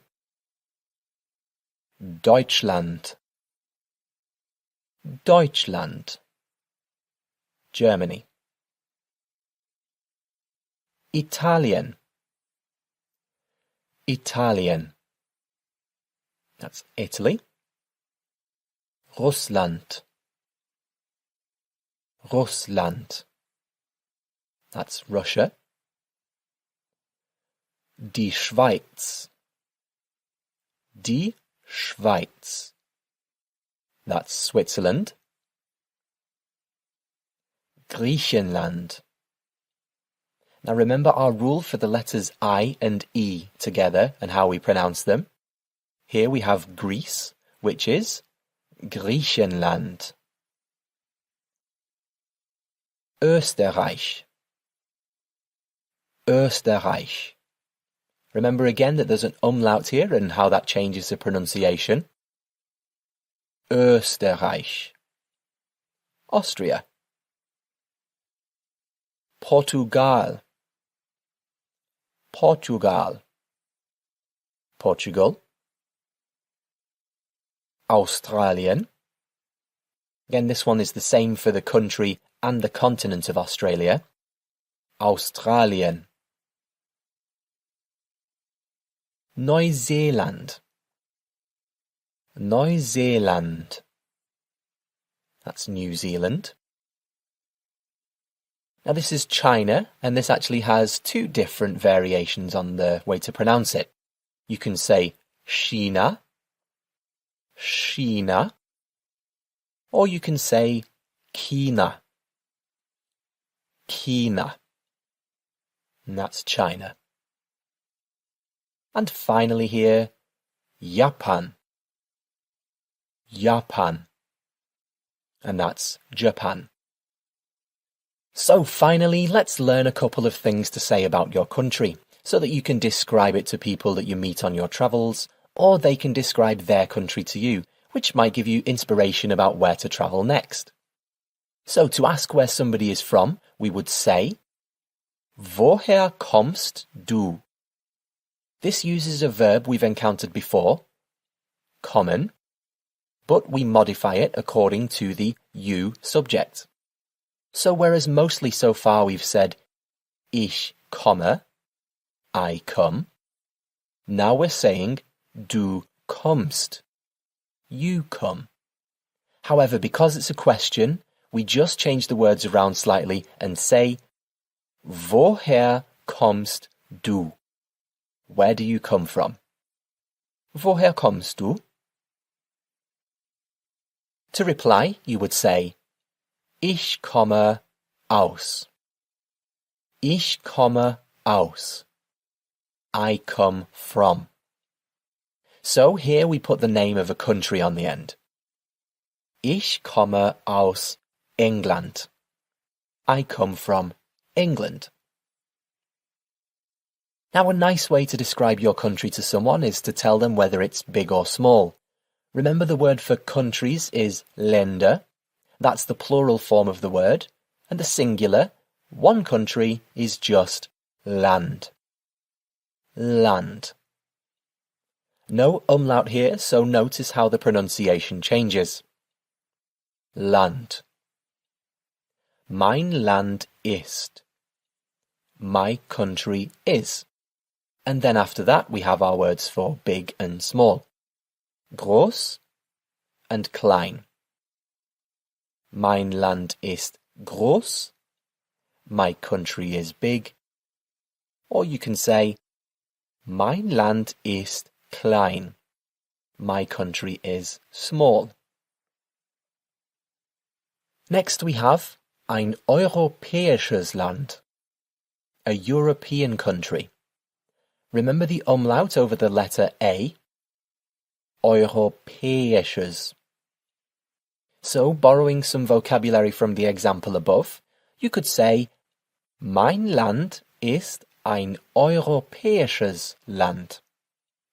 My country is a European country.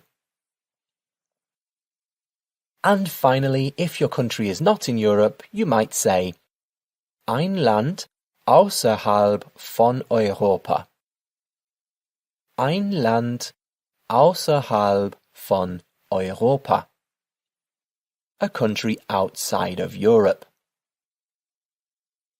So now that you know how to describe the world, the continents, the countries, and even a few words to describe your country, it's time to put it all together. Go back to the start of this lecture, find your continent, find your country, and use the sentences at the end of this lecture to put all of it together for yourself. You can even make a guessing game out of it with your German conversation partner. And don't forget that we encountered some directional vocabulary at the end of lecture 4, which you could use in conjunction with the vocabulary we've learned in this lecture.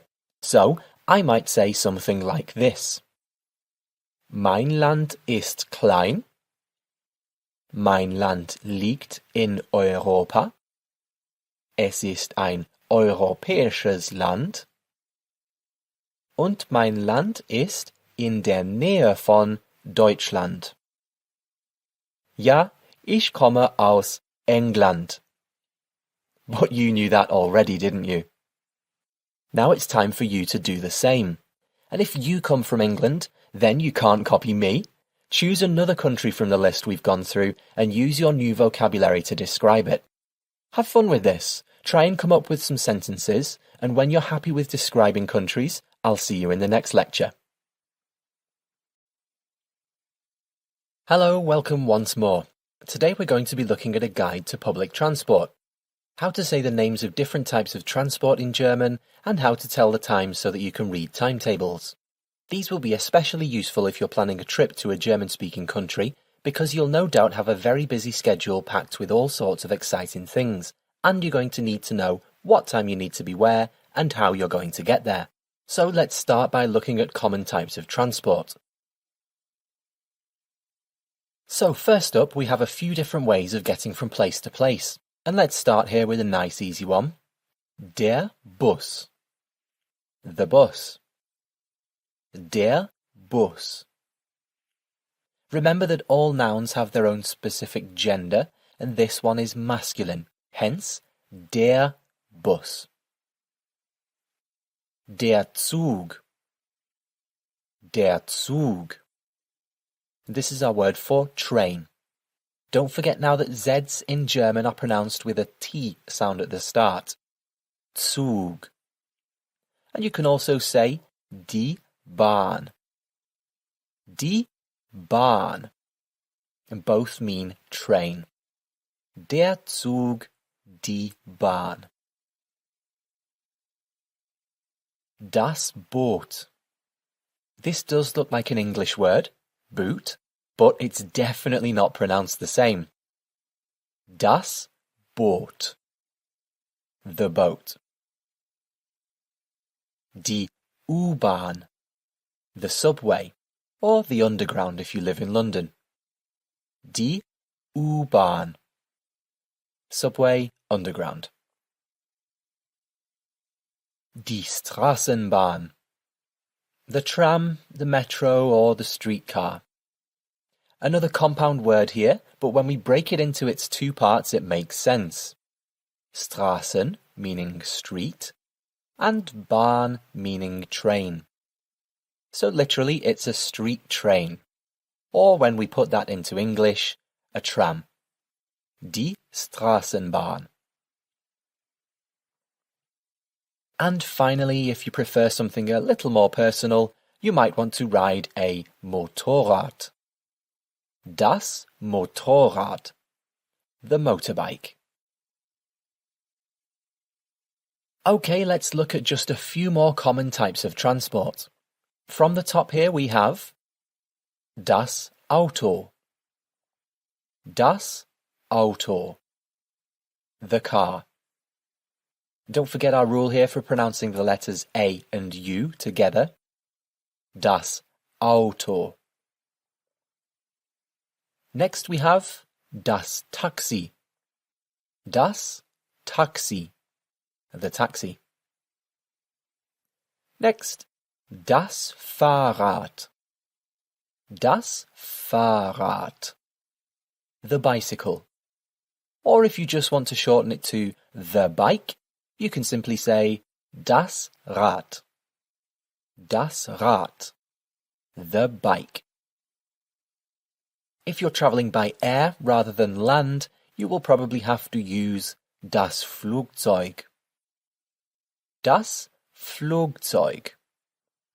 The aeroplane.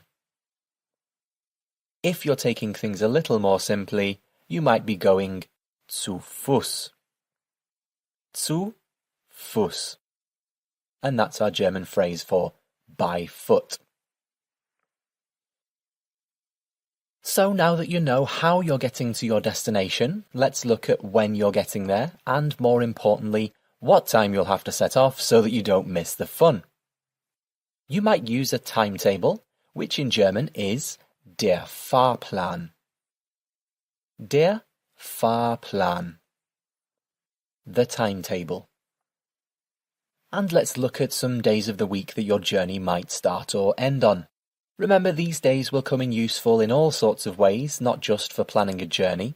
Think how many times in one day you say the words for different days of the week, for example. So, take the time to really get to know these words, because they're high-frequency words that will definitely be useful in your everyday vocabulary.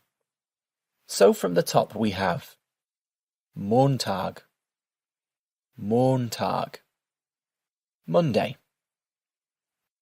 Dienstag. Dienstag. Tuesday. Mittwoch.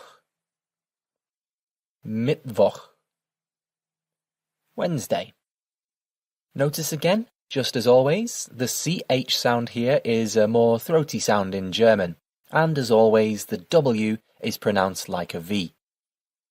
Mittwoch. Mittwoch. Moving on, we have Donnerstag. That's Thursday. Donnerstag. Freitag. Friday. Freitag. Samstag. Saturday, Samstag. And we have Sonntag. Sunday, Sonntag. You may want to be more general when talking about a time for your plans, so we have das Wochenende. Das Wochenende. The weekend. And holidays is die Ferien. Die Ferien. The holidays. So there you go. Plenty of vocabulary to help you narrow down your plans. Now let's narrow it down even further by looking at how to tell the time in German. So now we come on to telling the time. This is quite easy, with just one little thing that's different. But like everything we've looked at so far, it's easy enough to learn, and once you commit it to memory, you'll be saying it correctly without even thinking. So let's take a look at what we have here. To ask what time it is right now, we would ask somebody, Entschuldigung, wie spät ist es? Which means, excuse me, what time is it? Entschuldigung, wie spät ist es? If you want to translate it literally, it means, excuse me, how late is it? Which also kind of makes sense. Entschuldigung, wie spät ist es? Excuse me, what time is it? The person will hopefully reply with the correct time, and to do this they will say, it is something o'clock, which in German is said like this. Es ist something Uhr. Es ist something Uhr. It is something o'clock.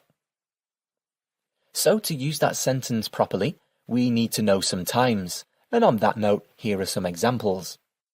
The hours themselves are quite easy. If you learned the numbers we went over earlier in this course, you can say the hours on the clock. So for example, to say it is 12 o'clock, all you would say is Es ist 12 Uhr. Es ist 12 Uhr. It is 12 o'clock. Similarly, to say it is 1 o'clock, you would say Es ist 1 Uhr. Es ist 1 Uhr. Easy enough so far. Now, in English, we have special times on the clock like 1/4, 1/2, and 1/4. So let's look at how to say those in German. The word for quarter in German is Viertel. Viertel. So if you wanted to say 1/4, it would be Viertel nach. Viertel nach. Putting that into a time to say it is 8:15, we would say Es ist Viertel nach 8. It is 8:15. Es ist Viertel nach 8. Now this is the one thing you have to remember about times in German. Whereas in English we say half past the hour, Germans say halfway towards the next. So let's take a time and look at this. Let's say our time is 12:30. In English we would call this 12:30. However, in German, they would say the time is halfway towards 1 o'clock. Simple enough when you think about it. So, in German, we would say it like this. Es ist 12:30. Es ist 12:30. It is halfway towards 1 o'clock, i.e., it is 12:30. Es ist 12:30. So, 3:30 would be 3:30. Halfway towards 4. And can you tell what 8:30 would be in German? That's right, halfway towards 9. 8:30. 8:30. So take some time to memorize this rule because it's a very important one, and forgetting about it could mean you end up being an hour late for your dinner, your tour, or even your flight. Going back to something simpler, we have quarter to. Es ist Viertel vor. To say it is 11:15, we would say es ist Viertel vor 11. Es ist Viertel vor 11. It is 11:15. So that's how to tell the time with some common times. Now let's have a look at some more specific times. So first, we'll look at the words for midday and midnight. Remember, we have the phonetisch descriptions on the right-hand side, which will help you follow along if you need to use them. So the word for midday in German is just a straight translation of the English word. Midday becomes Mittag. Mittag. Midday. And midnight is Mitternacht. Mitternacht. Midnight. So those are easy enough. Let's move on to looking at some times in increments of 5 minutes. Now after taking in this next set of times, you should be able to tell and say any time on the clock, which is an incredibly useful skill to have for all sorts of situations. These are going to be quite easy because the same rule applies here as before. Anything past the hour is nach, and anything towards the next hour is vor. So let's take a look. If we want to say it's 5 past, we would simply say Es ist 5 nach. Es ist 5 nach. It is 5 past. Now here's one we've had before. Es ist Viertel nach. It is quarter past. Es ist Viertel nach. And here's another one we've seen before. It's half past. Or, remembering our little tweak, it is halfway towards. Es ist halb. Es ist halb. Now a little quick test. Can you think what the German would be for it is 6:30? That's right. Es ist 6:30. It is halfway towards 7. Es ist 6:30. Now here's a little development on the idea, and it's one I've included because you might hear it from time to time, so it's useful to know just in case. Es ist 5 nach halb. Es ist 5 nach halb. Literally, this means it is 5 minutes past halfway towards. But in English, we would simply know this as it is 25 to. So now, because in English we're saying it is 25 minutes towards the next hour, we're talking about the same hour as the Germans would in their version of the sentence. So there's no more working out different hours between the two languages. So, for example, if you heard somebody say, Es ist 5 nach halb 3, you would know that it is 25 minutes to 3. If you hear somebody say, Es ist 5 nach halb 8, you know that it is simply 25 to 8. Simple. And again, here's one we've already seen. It is 1:45, which we now know is Es ist Viertel vor. Es ist Viertel vor. It is 1:45. And using the same wording, we can say it is 5 minutes to. Es ist 5 vor. Es ist 5 vor. It is 5 to. Es ist 5 vor 7. It is 5 to 7. Es ist 5 vor 2. It is 5 to 2. Again, very simple. So those are the common ways to say different times in German. However, There is a very easy trick that I'll now share with you so that you can easily say any time on the clock that you want. And here's the trick. Just like in English, you can always say the exact minutes of the time that you're talking about. So whereas we normally say, it is 25 to 1, we could also say, it is 12:35, and still be understood perfectly well. And this is the same in German. So, instead of having to say, es ist 1:05, you can simply say, es ist 12:35. Es ist 12:35. It is 12:35. This works for any time. So, it is 4:15. Es ist 4:15. It is 8:55.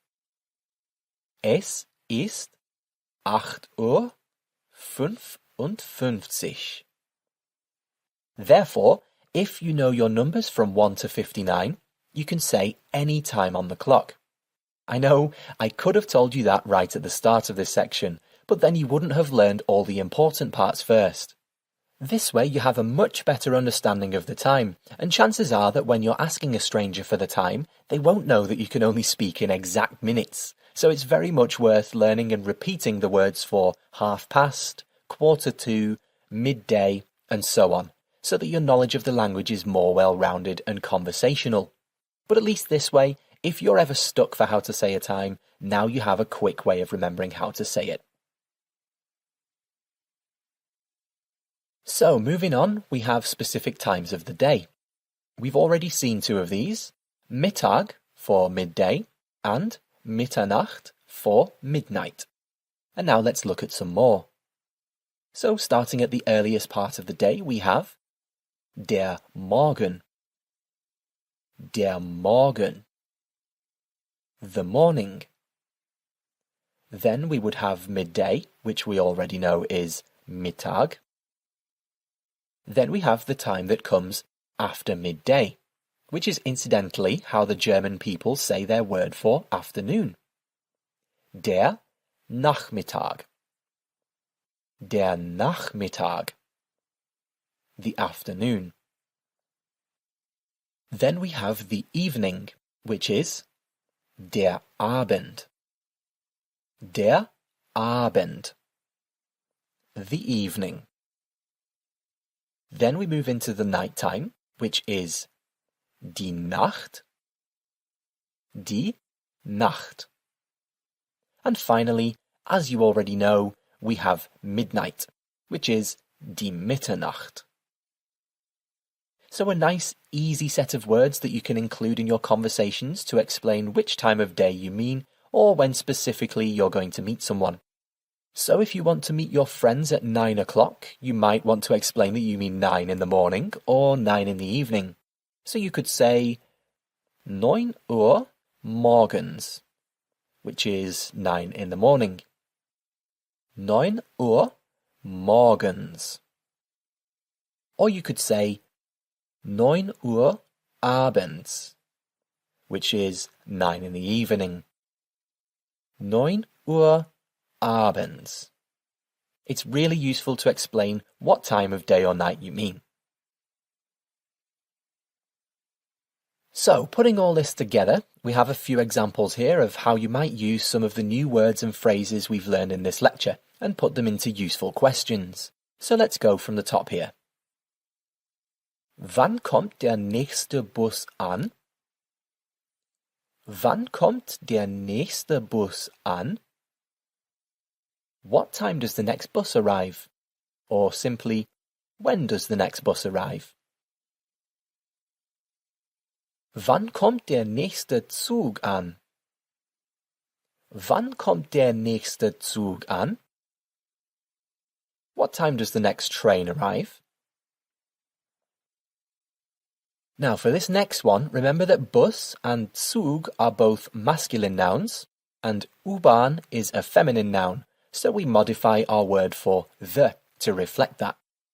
So our sentence becomes, Wann kommt die nächste U-Bahn an? Wann kommt die nächste U-Bahn an? What time does the next subway train arrive? Moving on we have Wann fährt der letzte Bus los? Wann fährt der letzte Bus los? What time does the last bus leave? Wann kommt der Flug an? Wann kommt der Flug an? What time does the flight arrive?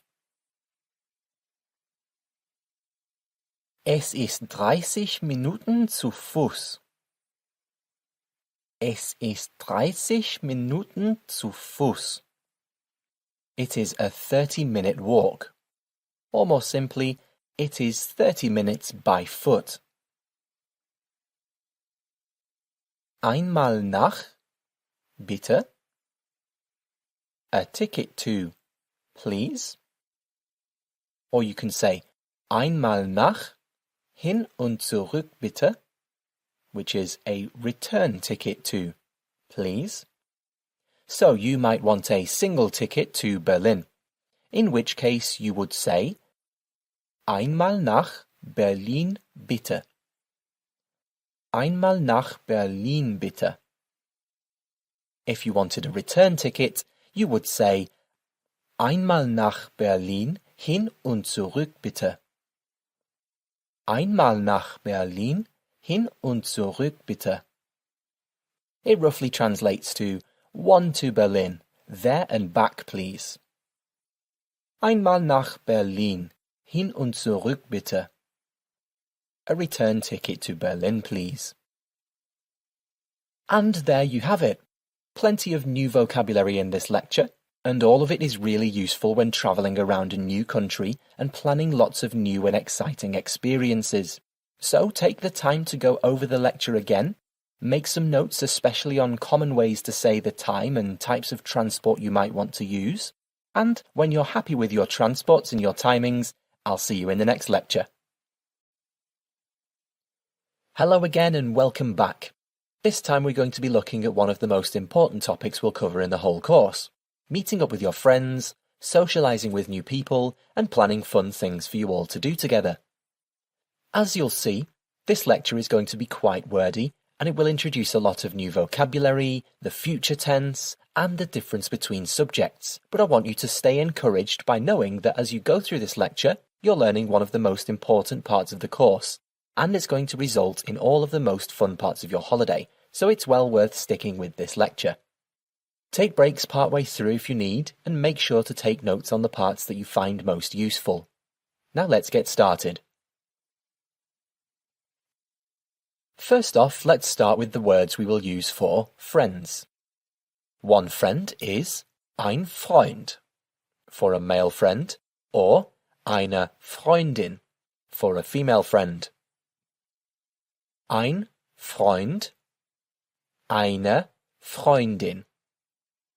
This is easy to remember because the genders of the words reflect the gender of whoever you're referring to as your friend.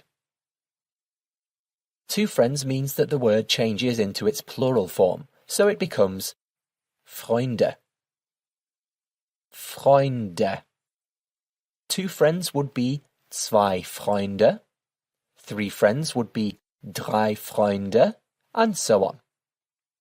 And if you're talking about a general group of friends, you can just say some friends. The word for friends is still the plural word, so it stays the same. Freunde. The word for some in German is einige. So putting them together, we have einige Freunde. Einige Freunde. Some friends. Now just a quick note here. The German words for boyfriend and girlfriend are exactly the same as the words for male friend and female friend. They're still Freund for boyfriend and Freundin for girlfriend. There's nothing you need to do here except realise that they're the same words, just so you know that someone can be talking about their significant other when they say their friend in German. If in doubt, just ask your conversational partner for clarification. Now, here's our word for meeting up with people. It's an easy word to say, but it does have a few meanings, and I want to make sure you know which one to use to describe the type of social situation you're in. Our word here is treffen. Treffen. It's a verb, and it can be used to describe multiple actions. It can mean to meet by chance, it can mean to meet as a result of a plan made beforehand, and it can also mean to hit something or someone. For example, it can mean to hit a mutual decision in a business meeting. So the objective here is to help you know how to use treffen to explain to somebody what's happening. If you're using treffen in conversation and referring to your friends, your conversational partner will probably understand that you're meeting them and not wanting to hit them. So that lets us narrow it down somewhat. And now we have to work out how to explain whether we're meeting someone as planned or whether we met them by chance. Treffen on its own can mean either action, but to make it clear to your conversational partner that you're talking about meeting up as a result of plans made beforehand, you can use two extra words to demonstrate it. We can use the phrase sich treffen mit. Sich treffen mit, which I like to think of roughly translating as meet up with, which to me suggests that the meeting was arranged in advance and didn't happen by chance. Remember that treffen on its own can mean to meet or to hit, and therefore I like to think of treffen on its own as bumping into someone, or in other words, having met them totally by chance. So that's how I remember the differences between the two. Sich treffen mit is similar to meeting up with, and treffen is more like bumping into someone, and I hope that helps you remember the difference too. Now let's look at two examples of how you might use these in a sentence.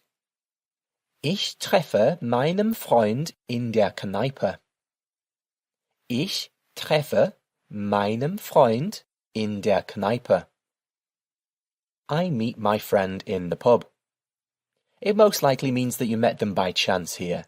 And remember what we said before about the use of the word Freund? It could mean that you met your male friend in the pub. It could also mean that you meet your boyfriend in the pub. On to the next example. Ich treffe mich mit meinem Freund in der Kneipe.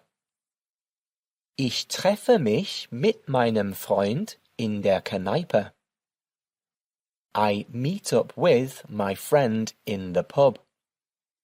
So we've taken the phrase sich treffen mit and we've modified it to show that I'm talking about myself as the main subject of this sentence. Ich treffe mich mit meinem Freund in der Kneipe. This will become clearer later on when we look at more examples. And if you wanted to say that you met your female friend in the pub, or even your girlfriend, you would just use the correct gender of the word. Don't forget that you have to alter the gender of my in this sentence as well, so that my friend is changed from all masculine to all feminine. Here's how it sounds with a female friend. Ich treffe meine Freundin in der Kneipe. Or, ich treffe mich mit meiner Freundin in der Kneipe. So that's our word for meeting, treffen, or sich treffen mit. Very important if you want to socialize with people on your travels, so take the time to go over this part of the lecture again until you're comfortable with the concept.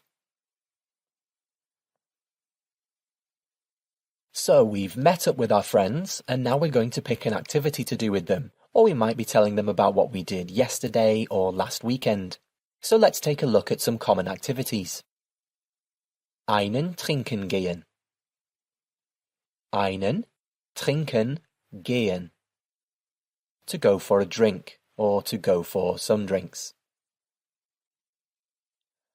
Auf eine Party gehen. Auf eine Party gehen. To go to a party. We have ein Picknick machen. Ein Picknick machen. To have a picnic, or in the literal sense, to do a picnic or to make a picnic, but basically having a picnic. Ins Fitnessstudio gehen. Ins Fitnessstudio gehen. To go to the gym. Maybe you've been to the gym and now you're hungry, so you might go to a restaurant. Im Restaurant gehen. Im Restaurant gehen. Now pay attention to how the word restaurant is pronounced there. Restaurant. Im Restaurant gehen. To go to a restaurant. Or you may just want to hang out. In German, for that, we would say rumhängen. Rumhängen. Rumhängen. To hang out. So there are some common activities for you to practice with.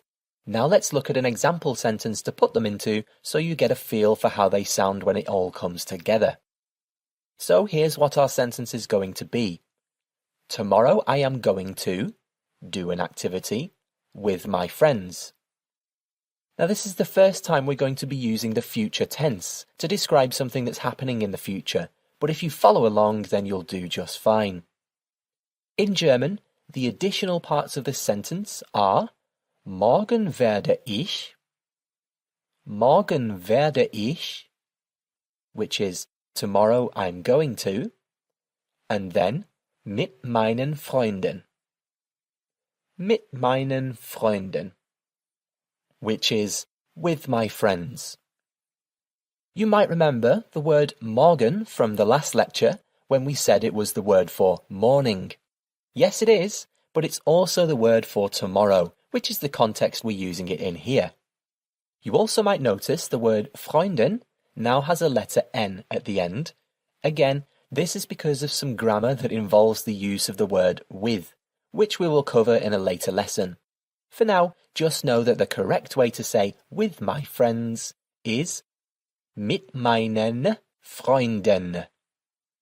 Mit meinen Freunden. And the very last thing to know is that the order of the sentence is very slightly different in German to English, but it remains the same order here no matter which activity you pick for your sentence. So let's make a sentence now.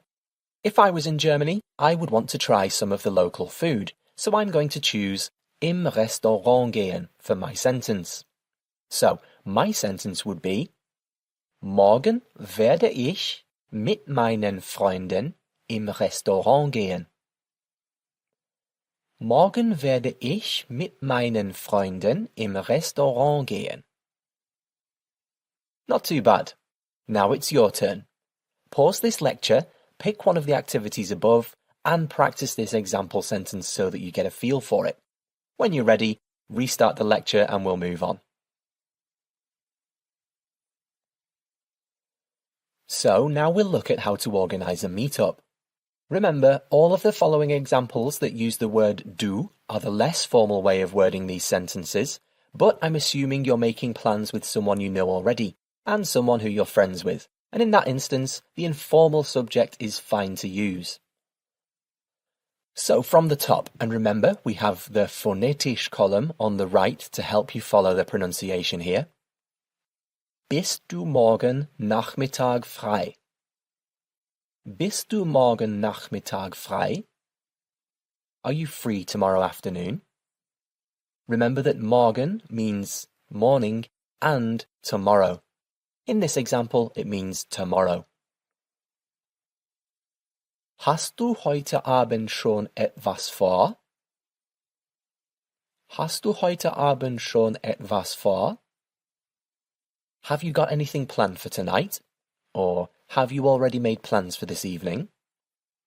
Now pay attention to the word schon here.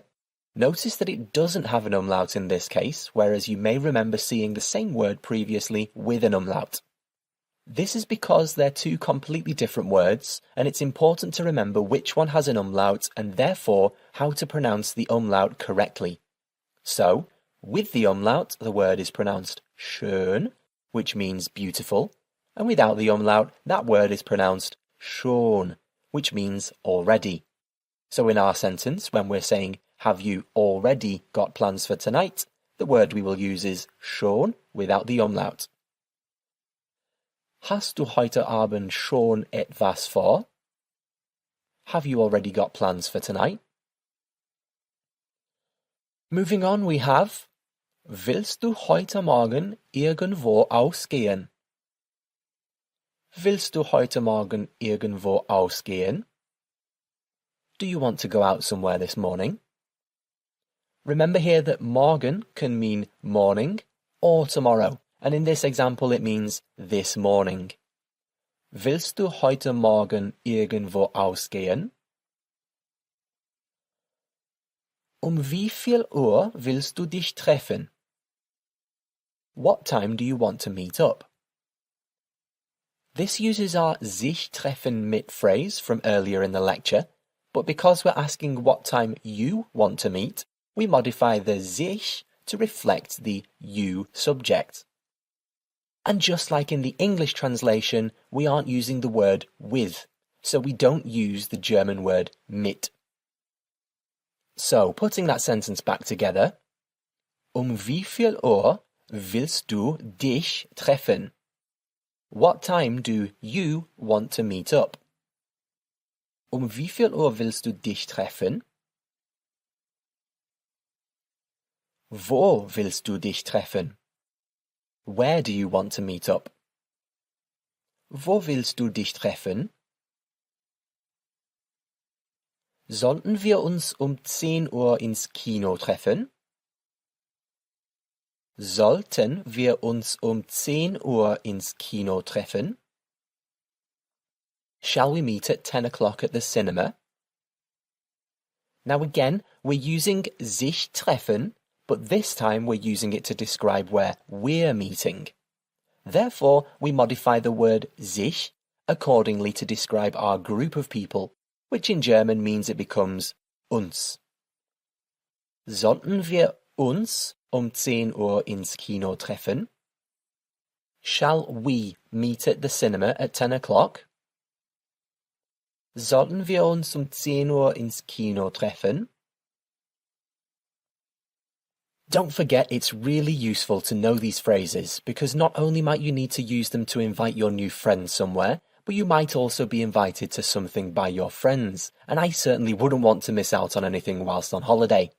So, with that said, let's look at how to respond to some invites. So, from the top here we have Ja, ich bin heute Abend frei. Yes, I'm free tonight. Or yes, I'm free this evening. Ja, ich bin heute Abend frei. Tut mir leid, aber ich bin dieses Wochenende nicht frei. Sorry, but I'm not free this weekend. Tut mir leid, aber ich bin dieses Wochenende nicht frei. Ja, ich würde sehr gern mit dir ausgehen.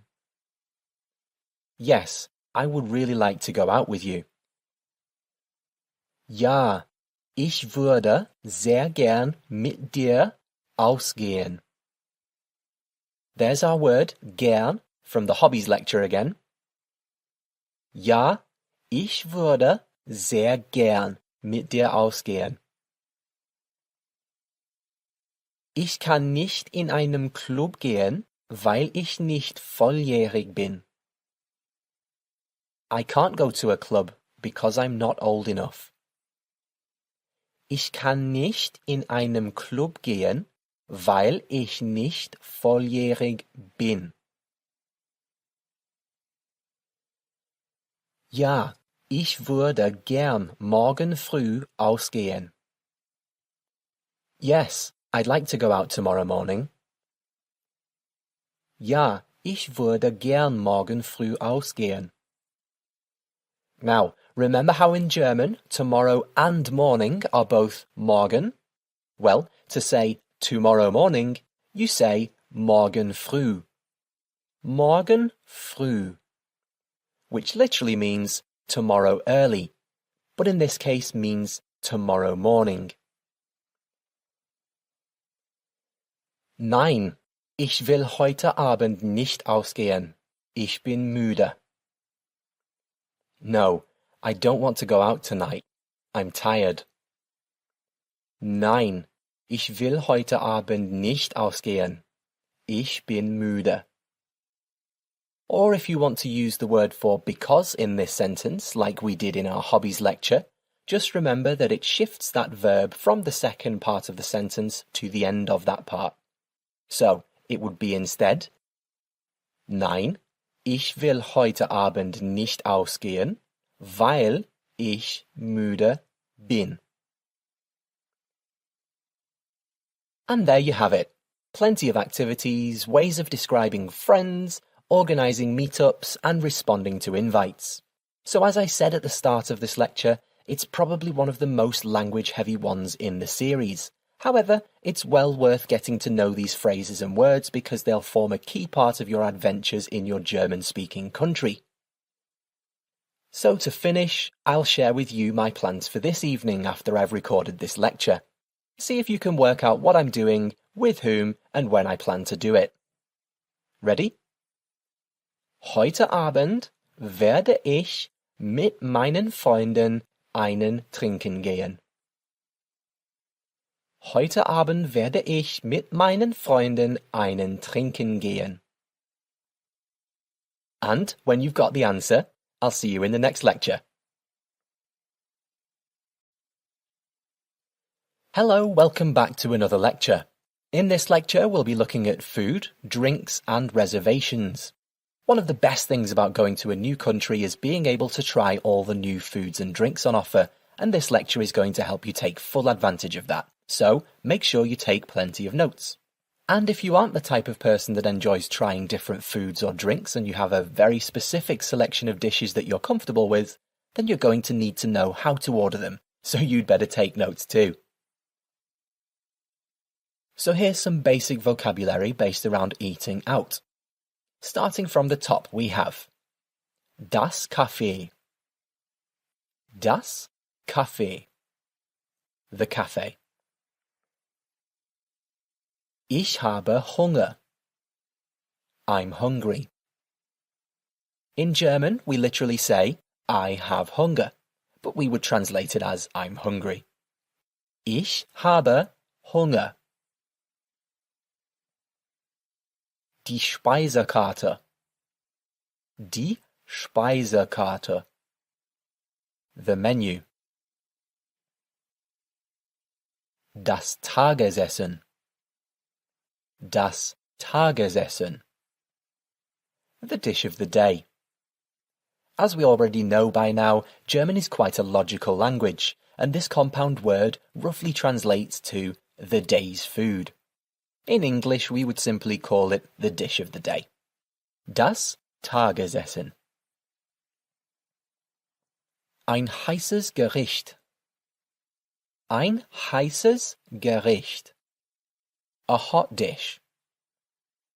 So now that we know the word for hot in German is heiß, if I say the word for cold in German is kalt, then we can say a cold dish. Ein kaltes Gericht.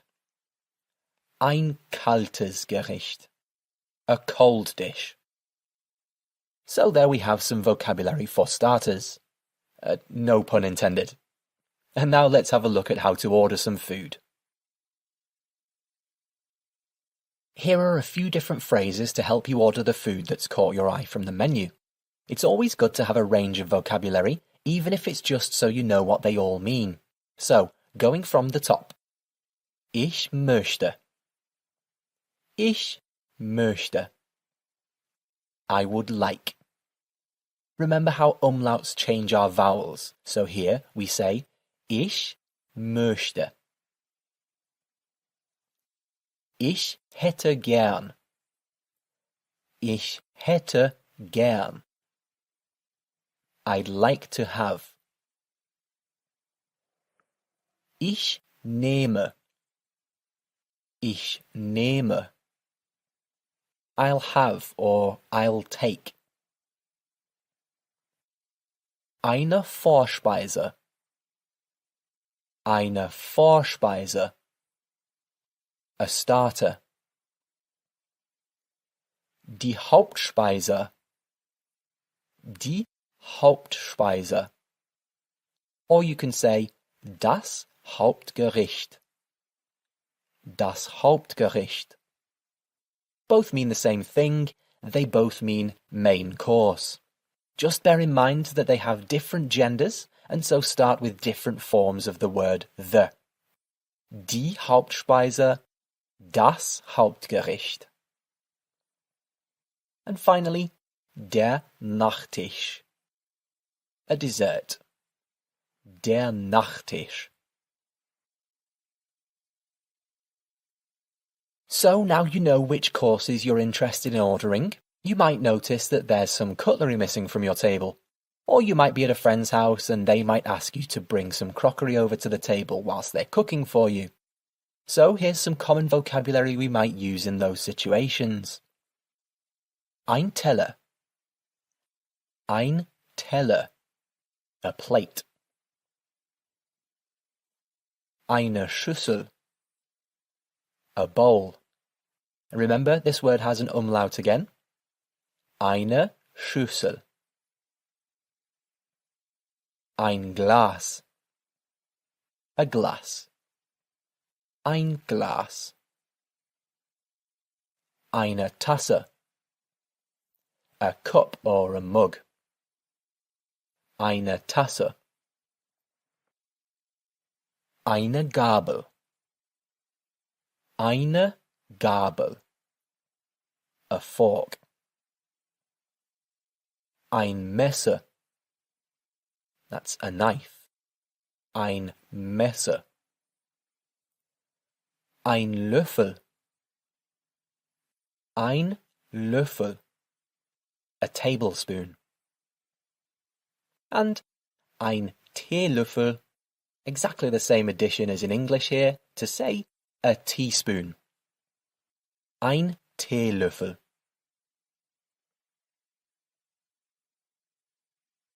Okay, so you've got your table set with all the right cutlery and you've asked for the menu.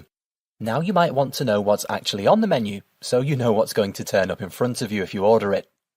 So here we go, from the top left. Das Obst. Das Obst. Fruit. Die Gemüse. Die Gemüse. Vegetables. Die Nudeln. Die Nudeln. Pasta. Now, bear in mind that Nudeln can mean pasta or noodles. However, if you wanted to clarify, most Germans will also know what you mean if you say the word pasta. You are more likely to see Nudeln on a menu though, so it's important that you know this word if, like me, you are a fan of pasta. Moving on, here's one that's much easier. Die Pizza. Die Pizza. The pizza. Das Steak. Das Steak. The steak. And finally, die Pommes. Die Pommes. So this is chips, or if you're from America, you'll know these as French fries. Die Pommes. Bear in mind, if you know any French, you might have seen this word before, but again, it's pronounced with a German twist. Die Pommes. Okay, moving on, we have some more common foods, so let's continue. Ein Hamburger. Ein Hamburger. A burger. Eine Wurst. Eine Wurst. A sausage. Now in Germany, there are so many different types of sausage and they're all great to try. Most of them have this word in them though, and so if you see this word, you'll know it's going to be some sort of sausage. Eine Wurst. Die Kartoffeln. Die Kartoffeln. That's potatoes. Das Brot. Das Brot. Bread. Nice and easy. Der Käse. Der Käse. That's the cheese. And lastly on this section, das Hähnchen. The chicken. Das Hähnchen. This uses a couple of rules about pronunciation that we know about, umlauts and the CH sound. So slowing it down a bit, das Hähnchen. Chicken. If you've not seen anything on our menu that takes your fancy so far, don't worry. We've got a few more choices for you. So here we have der Schinken. Der Schinken. Ham. Das Rindfleisch. Beef. Das Rindfleisch. Or we also have das Kalbfleisch. Das Kalbfleisch. And that's veal. Now here's the one I'm counting on everyone liking. Die Schokolade. Chocolate. Die Schokolade. Moving on, we have der Salat. The salad. Again, the word is similar, but pay attention to the German pronunciation. Der Salat. Das Ei. The egg. Or you can say ein Ei. An egg. Remember our rule for pronouncing the letters E and I together? We always pronounce it as we would say the second of those two letters in English. So, here are two letters, E and I, and therefore we pronounce these as I. And just like with our word for sausage, if you see a type of food that ends in I, it will likely be some sort of eggy food. And finally, das Sandwich. Das Sandwich. The sandwich. And a sandwich would be ein Sandwich. So there we go. There are your foods, and hopefully you've found something you like the sound of. Now let's pick something to drink.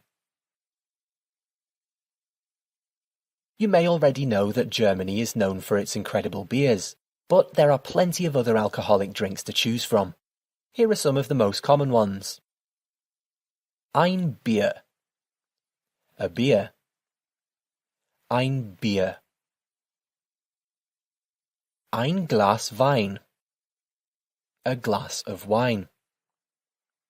Notice that the German translation has no word for of. It is just ein Glas Wein. This is the same for almost all sorts of measurements in German. Boxes, glasses, bottles, grams, litres, and so on. That's worth bearing in mind for future because it's another little thing that you may encounter more often than you think. Ein Apfelwein. A cider. Ein Apfelwein. And ein Whisky. A whiskey. Ein Whisky. Sometimes you could also hear ein Whisky. And now some soft drinks. Here we see more of those measurements that don't include the word of, so bear that in mind as we go through these examples. Ein Glas Wasser. A glass of water. Ein Glas Wasser. Notice, like I said, sometimes we do write out two S's in a row. Sometimes we don't see the special SZ character. Eine Dose Cola. Eine Dose Cola. A can of Coke. Ein Orangensaft. Ein Orangensaft. An orange juice. Ein Apfelsaft. Ein Apfelsaft. an apple juice. So now that you know Apfelsaft and Orangensaft, you can probably guess that the word for juice is Saft. Ein Krug Wasser. Ein Krug Wasser. A pitcher of water or a jug of water. Eine Limonade. Eine Limonade. A lemonade. And lastly, ein Mineralwasser. Ein Mineralwasser. This on its own means mineral water. If you prefer sparkling water, you would add 2 more words. Mit Kohlensäure. Note that there's a new pronunciation here that we've not encountered before. When you have an A with an umlaut, followed by the letter U, you pronounce it Oi. Kohlensäure. So if you wanted to say, a sparkling water please, you would say, ein Mineralwasser mit Kohlensäure bitte. Ein Mineralwasser mit Kohlensäure bitte.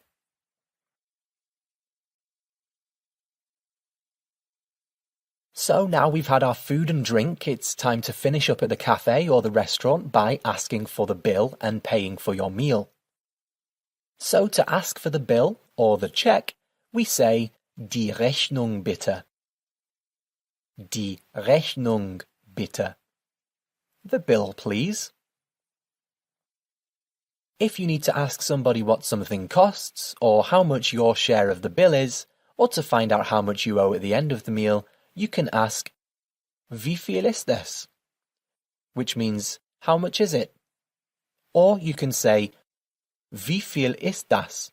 Which means, how much is that? Wie viel ist es? Wie viel ist das? If you feel like you've had good service, or you're feeling generous, you can leave a tip. The phrase for this is ein Trinkgeld geben. Ein Trinkgeld geben. So to use this in a sentence, you might ask your fellow diners if they think you should all leave a tip. So to do that, we can use some of the vocabulary from our last lecture. To say, should we leave a tip? You can say, sollten wir ein Trinkgeld geben? Sollten wir ein Trinkgeld geben? Should we leave a tip? And finally, this is probably not so useful directly, but it's well worth knowing in case you encounter the term on your bill at the restaurant, or the hotel you're staying in, or in most other places where you'll end up paying for something. In Britain we would call it VAT, or value-added tax. You might also know it as goods and services tax. In German, it's another compound word, but as always it's easy enough when we break it down. The full word is Mehrwertsteuer. Mehrwertsteuer. If we break it down, it's Mehrwertsteuer. Die Mehrwertsteuer. If you see it on a receipt or bill, you might see it written in its short form as MWST. Die Mehrwertsteuer. VAT, value-added tax, goods and sales tax. And that's the basics of being able to go out to eat and order and pay for your food. Finally, we have a couple more words that you'll undoubtedly find useful. These additional pieces of vocabulary are the types of words and phrases that will turn your German from working to conversational, so they're well worth learning. So to round this lecture out, just take the time to go over these once or twice and commit them to memory. Bitte. Bitte. Please. Teilen. Teilen. To share. Die Rechnung. Die Rechnung. The bill. Das Trinkgeld. Das Trinkgeld. A tip. Guten Appetit. Guten Appetit. Have a nice meal. Or bon Appetit. Das festes Menü. Das festes Menü. The fixed price menu. Die Weinkarte. Die Weinkarte. The wine list. Or die Getränkekarte. Die Getränkekarte. The drinks menu. And with that, we come to the end of another lecture. So now, to really help accelerate your learning, maybe go back through this lecture and pick out your favourite foods and drinks, note them down and make a special effort to learn them off by heart, so that if you ever find yourself in a German restaurant, you'll be able to order something tasty. When you're ready to move on, I'll see you in the next lecture. Guten Appetit!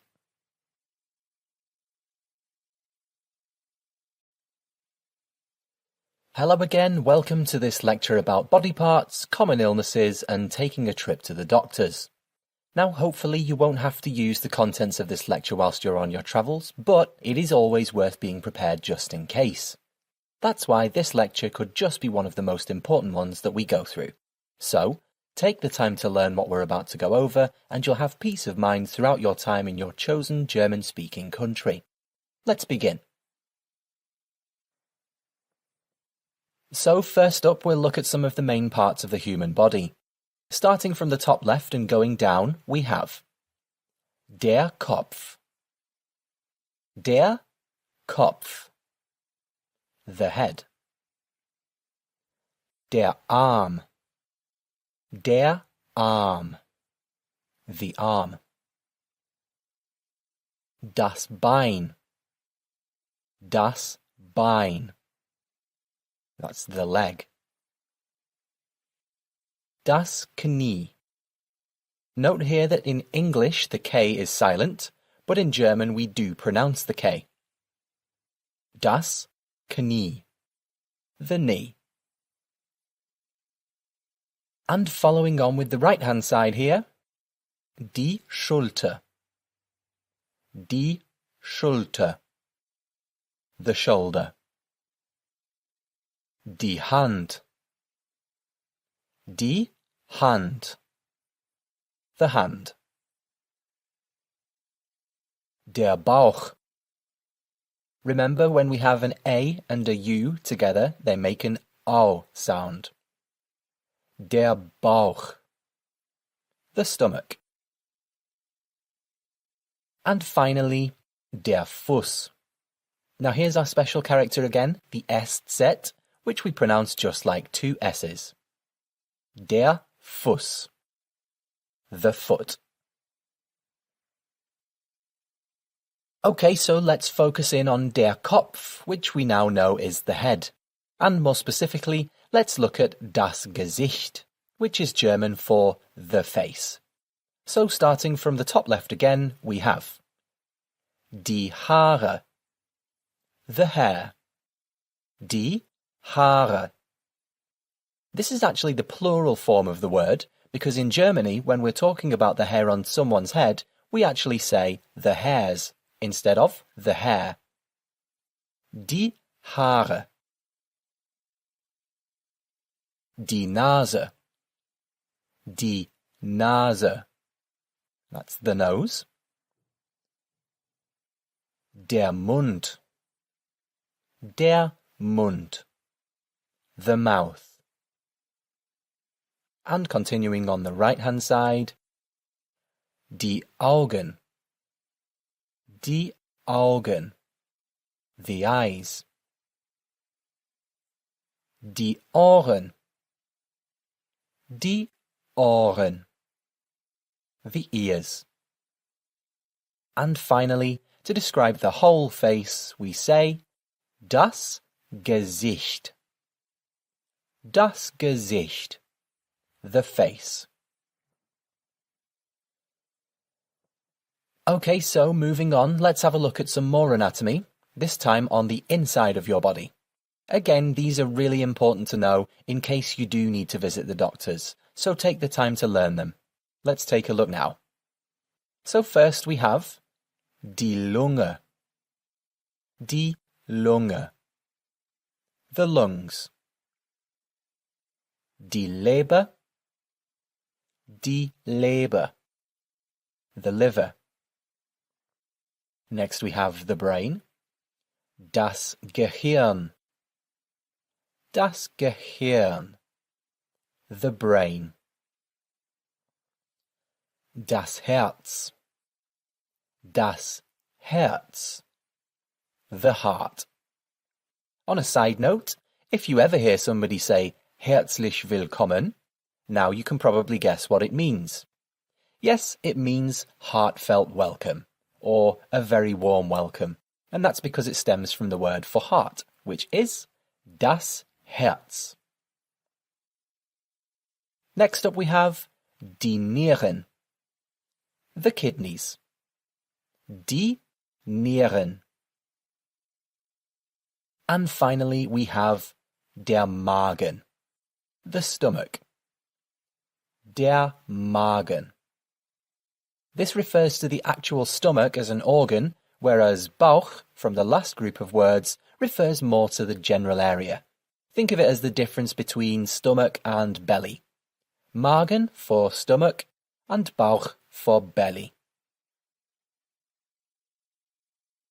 So let's say that you have a problem with one of the body parts we've just covered, and you need to see a doctor. Let's look at some of the vocabulary that will help you find a doctor and book an appointment with them. Now don't forget, as always, you can use the phonetisch translation on the right-hand side to follow along here. So a doctor has two words, again depending on the gender of the doctor in question. So for a male doctor we have ein Arzt. Ein Arzt. And for a female doctor we have eine Ärztin. Notice that there's an umlaut over the A here and how that changes the pronunciation. Eine Ärztin. Ein Arzt. Eine Ärztin. A doctor. If you want to go to a clinic or a doctor's surgery, you'll be looking for eine Praxis. Eine Praxis. The full word is eine Arztpraxis, but it's accepted to shorten it to eine Praxis, a clinic. Our word for appointment is ein Termin. Ein Termin, an appointment. And if you're going to be prescribed some medicines, you will have some Medikamente. Die Medikamente. The medicines, plural. And if you end up needing an operation, the word is quite similar. Eine Operation. Eine Operation. An operation. So now we know how to arrange an appointment with a doctor. We also need to know how to explain to them what's wrong. Our phrase for this is mein tut weh. In the middle of the sentence, you'd put the body part that's hurting. Just a quick note, sometimes depending on the gender of the word, or if it's plural, we might say meine tut weh. Most of the words below are masculine or neutral, which is why most of them start with mein.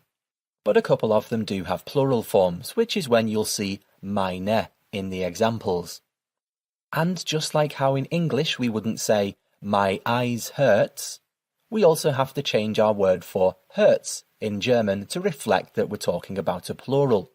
So, tut weh is for a singular body part hurting, and tun weh is for a plural body part hurting.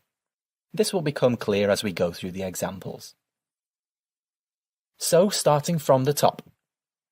Mein Hals tut weh. Mein Hals tut weh. My throat hurts, or I have a sore throat. Mein Kopf tut weh. Mein Kopf tut weh. My head hurts, or I have a headache. Mein Ohr tut weh. Mein Ohr tut weh. My ear hurts, or I have earache. Now here we have one that shows both singular and plural. So if one of your eyes hurts, you can say mein Auge tut weh. Mein Auge tut weh. If both of your eyes hurt, you would instead say meine Augen tun weh. So quite a few words there changed to reflect that it's plural now. Meine Augen tun weh. My eyes hurt. Same again for foot versus feet. We have for the singular foot, mein Fuß tut weh. Mein Fuß tut weh. My foot hurts. Whereas if both of your feet hurt, we have instead meine Füße tun weh. Meine Füße tun weh. My feet hurt. Next we have teeth. This is a new word we haven't seen before, but it's easy enough. So if one tooth hurts, you would say mein Zahn tut weh. Mein Zahn tut weh. If more than one of your teeth hurts, but hopefully not all of them, then you would say meine Zähne tun weh. Notice that in both the example for feet and this example for teeth, that we add an umlaut to the plural word, and how this changes their pronunciation. Fuss becomes Füße, and Zahn becomes Zähne. So once more, meine Zähne tun weh. I have some sore teeth. If you have backache, you would say mein Rücken tut weh. Mein Rücken tut weh. My back hurts. And finally, if you have a stomachache, you would say mein Magen tut weh. Mein Magen tut weh. My stomach hurts, or I have a stomachache. So there we go. This works for all the body parts we've looked at so far. Just remember to alter your mein to meine if you're talking about a body part that's either feminine in gender or one that's plural. And remember to change tut to tun if you're talking about a body part that's plural. With these two pieces of information, as long as you know the word for whatever body part is hurting, you will be able to get it treated properly whilst you're on holiday. So now we're going to look at a short scenario where we'll book an appointment at the doctor's over the phone. On this screen we have the whole conversation in German, and on the next screen we have the translation in English. What we'll do first is go back and forth, looking at each line in German and then in English, and then I'll put the whole conversation together for you at the end. So if you think way back to lecture 3, we had a very short telephone call scenario there, and in it I explained how Germans answer the phone. They usually start with their name or their phone number. However, because we're looking at a business here, they would start with the name of the business. So you might call the Dr. Schubert's surgery, and the receptionist would pick up the phone and say, Schubert Praxis, hallo. Schubert Praxis, hallo, which translates to Dr. Schubert's clinic, hello. You would then ask to book an appointment. So, hallo, ich möchte einen Termin ausmachen, bitte. Hello, I'd like to book an appointment, please. Hallo, ich möchte einen Termin ausmachen, bitte. The receptionist then might say, kein Problem. Wann möchten Sie? Kein Problem. Wann möchten Sie? Which means, no problem. When would you like? At this point, it's worth remembering that we have a formal and an informal way of talking to somebody or referring to them as you. In this example, the receptionist is talking to you using the formal method because you would expect them to be professional with you, just like you would hope a receptionist to be in your own country. So that's why the receptionist says, Wann möchten Sie? It's the polite way of saying, when would you like? Moving on, you might reply, Montag, wenn möglich. Monday, if possible. Montag, wenn möglich. The receptionist might then reply, Wir haben Montag 9 Uhr. Passt das bei Ihnen? Now, if you think back to our lecture about times of the day, it comes in handy here. So the translation for this sentence is, we have Monday at 9 o'clock. Does that work for you? Wir haben Montag 9 Uhr. Passt das bei Ihnen? Again, in this sentence, the receptionist is using the polite form of you. In this instance, it's the word Ihnen. Passt das bei Ihnen? And it's also worth noting here that the word passt is a really useful word to remember because it can be used to express all sorts of affirmatives in all sorts of situations. It can mean that's fine, or that works, or go on then, and similar sorts of phrases.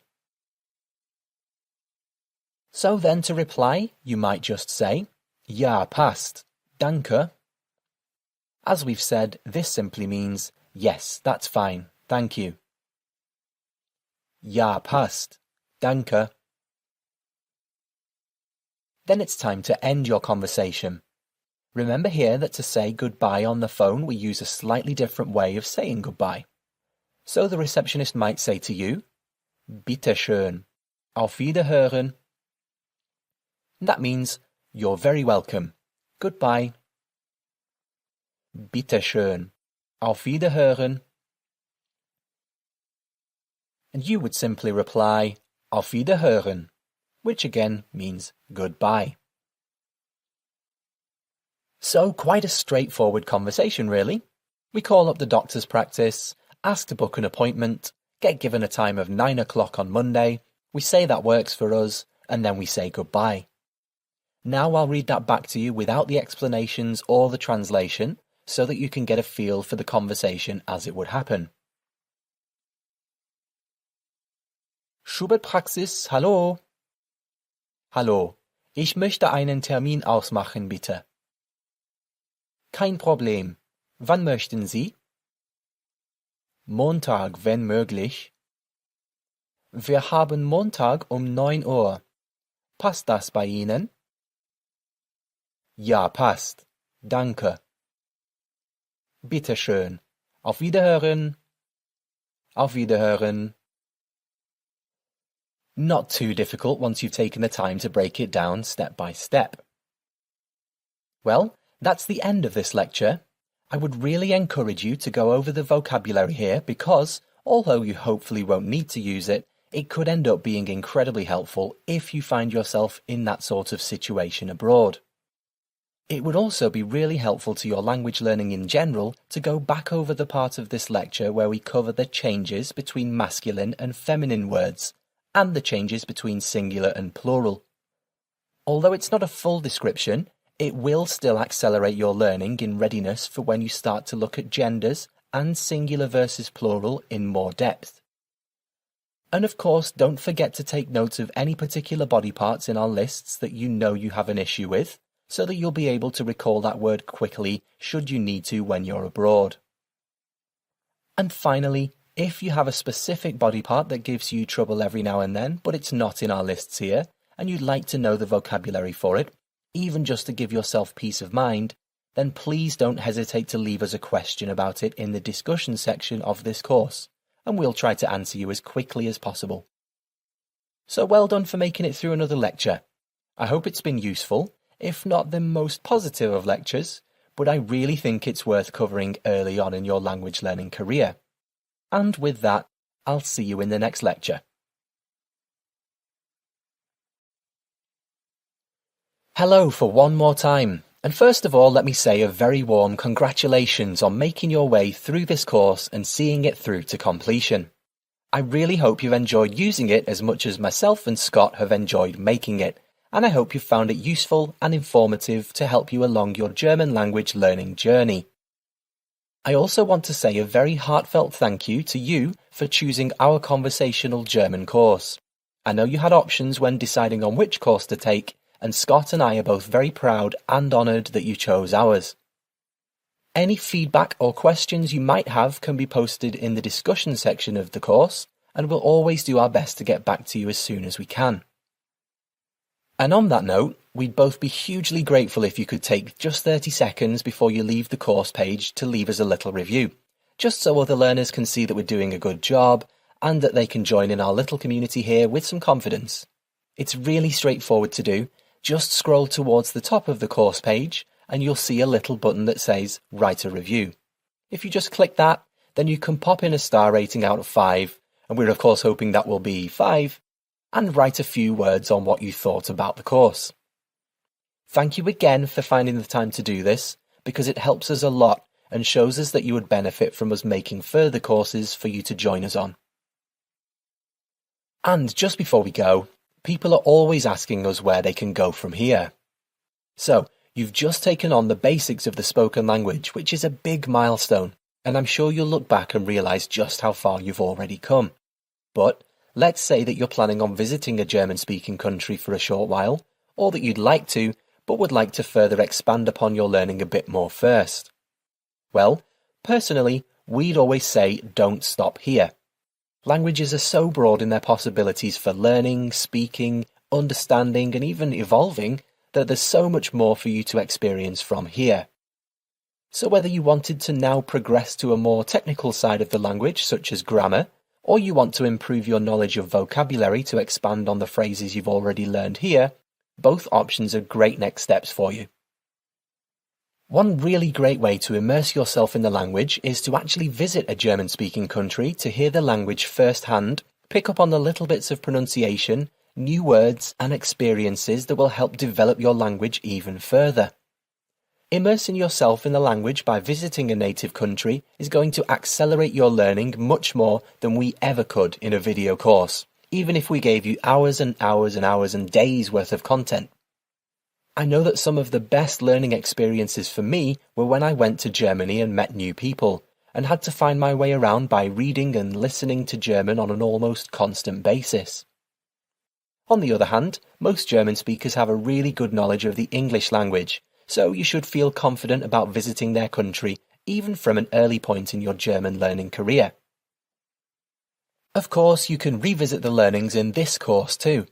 There's plenty to take in, and I'm sure if you started back at the early lectures now, you would realise how some of the language fits into sentences in terms of the grammar and the vocabulary in ways that you didn't spot the first time round. It's also a great opportunity to go back to those lectures that you didn't find the easiest the first time round, now that you have a broader knowledge of the language, and therefore you can revisit those slightly more difficult lectures with your higher level of understanding. And finally, don't forget that by enrolling on this course, you have lifetime access to it. Not only does that include all of the lectures to go over as often as you wish, but you get one more very valuable resource to help you with anything you're stuck on. Me and Scott. If there's a word or phrase that you just can't seem to manage, then please don't hesitate to ask us via the discussions area, and we'll always try our best to help you out. So one more time.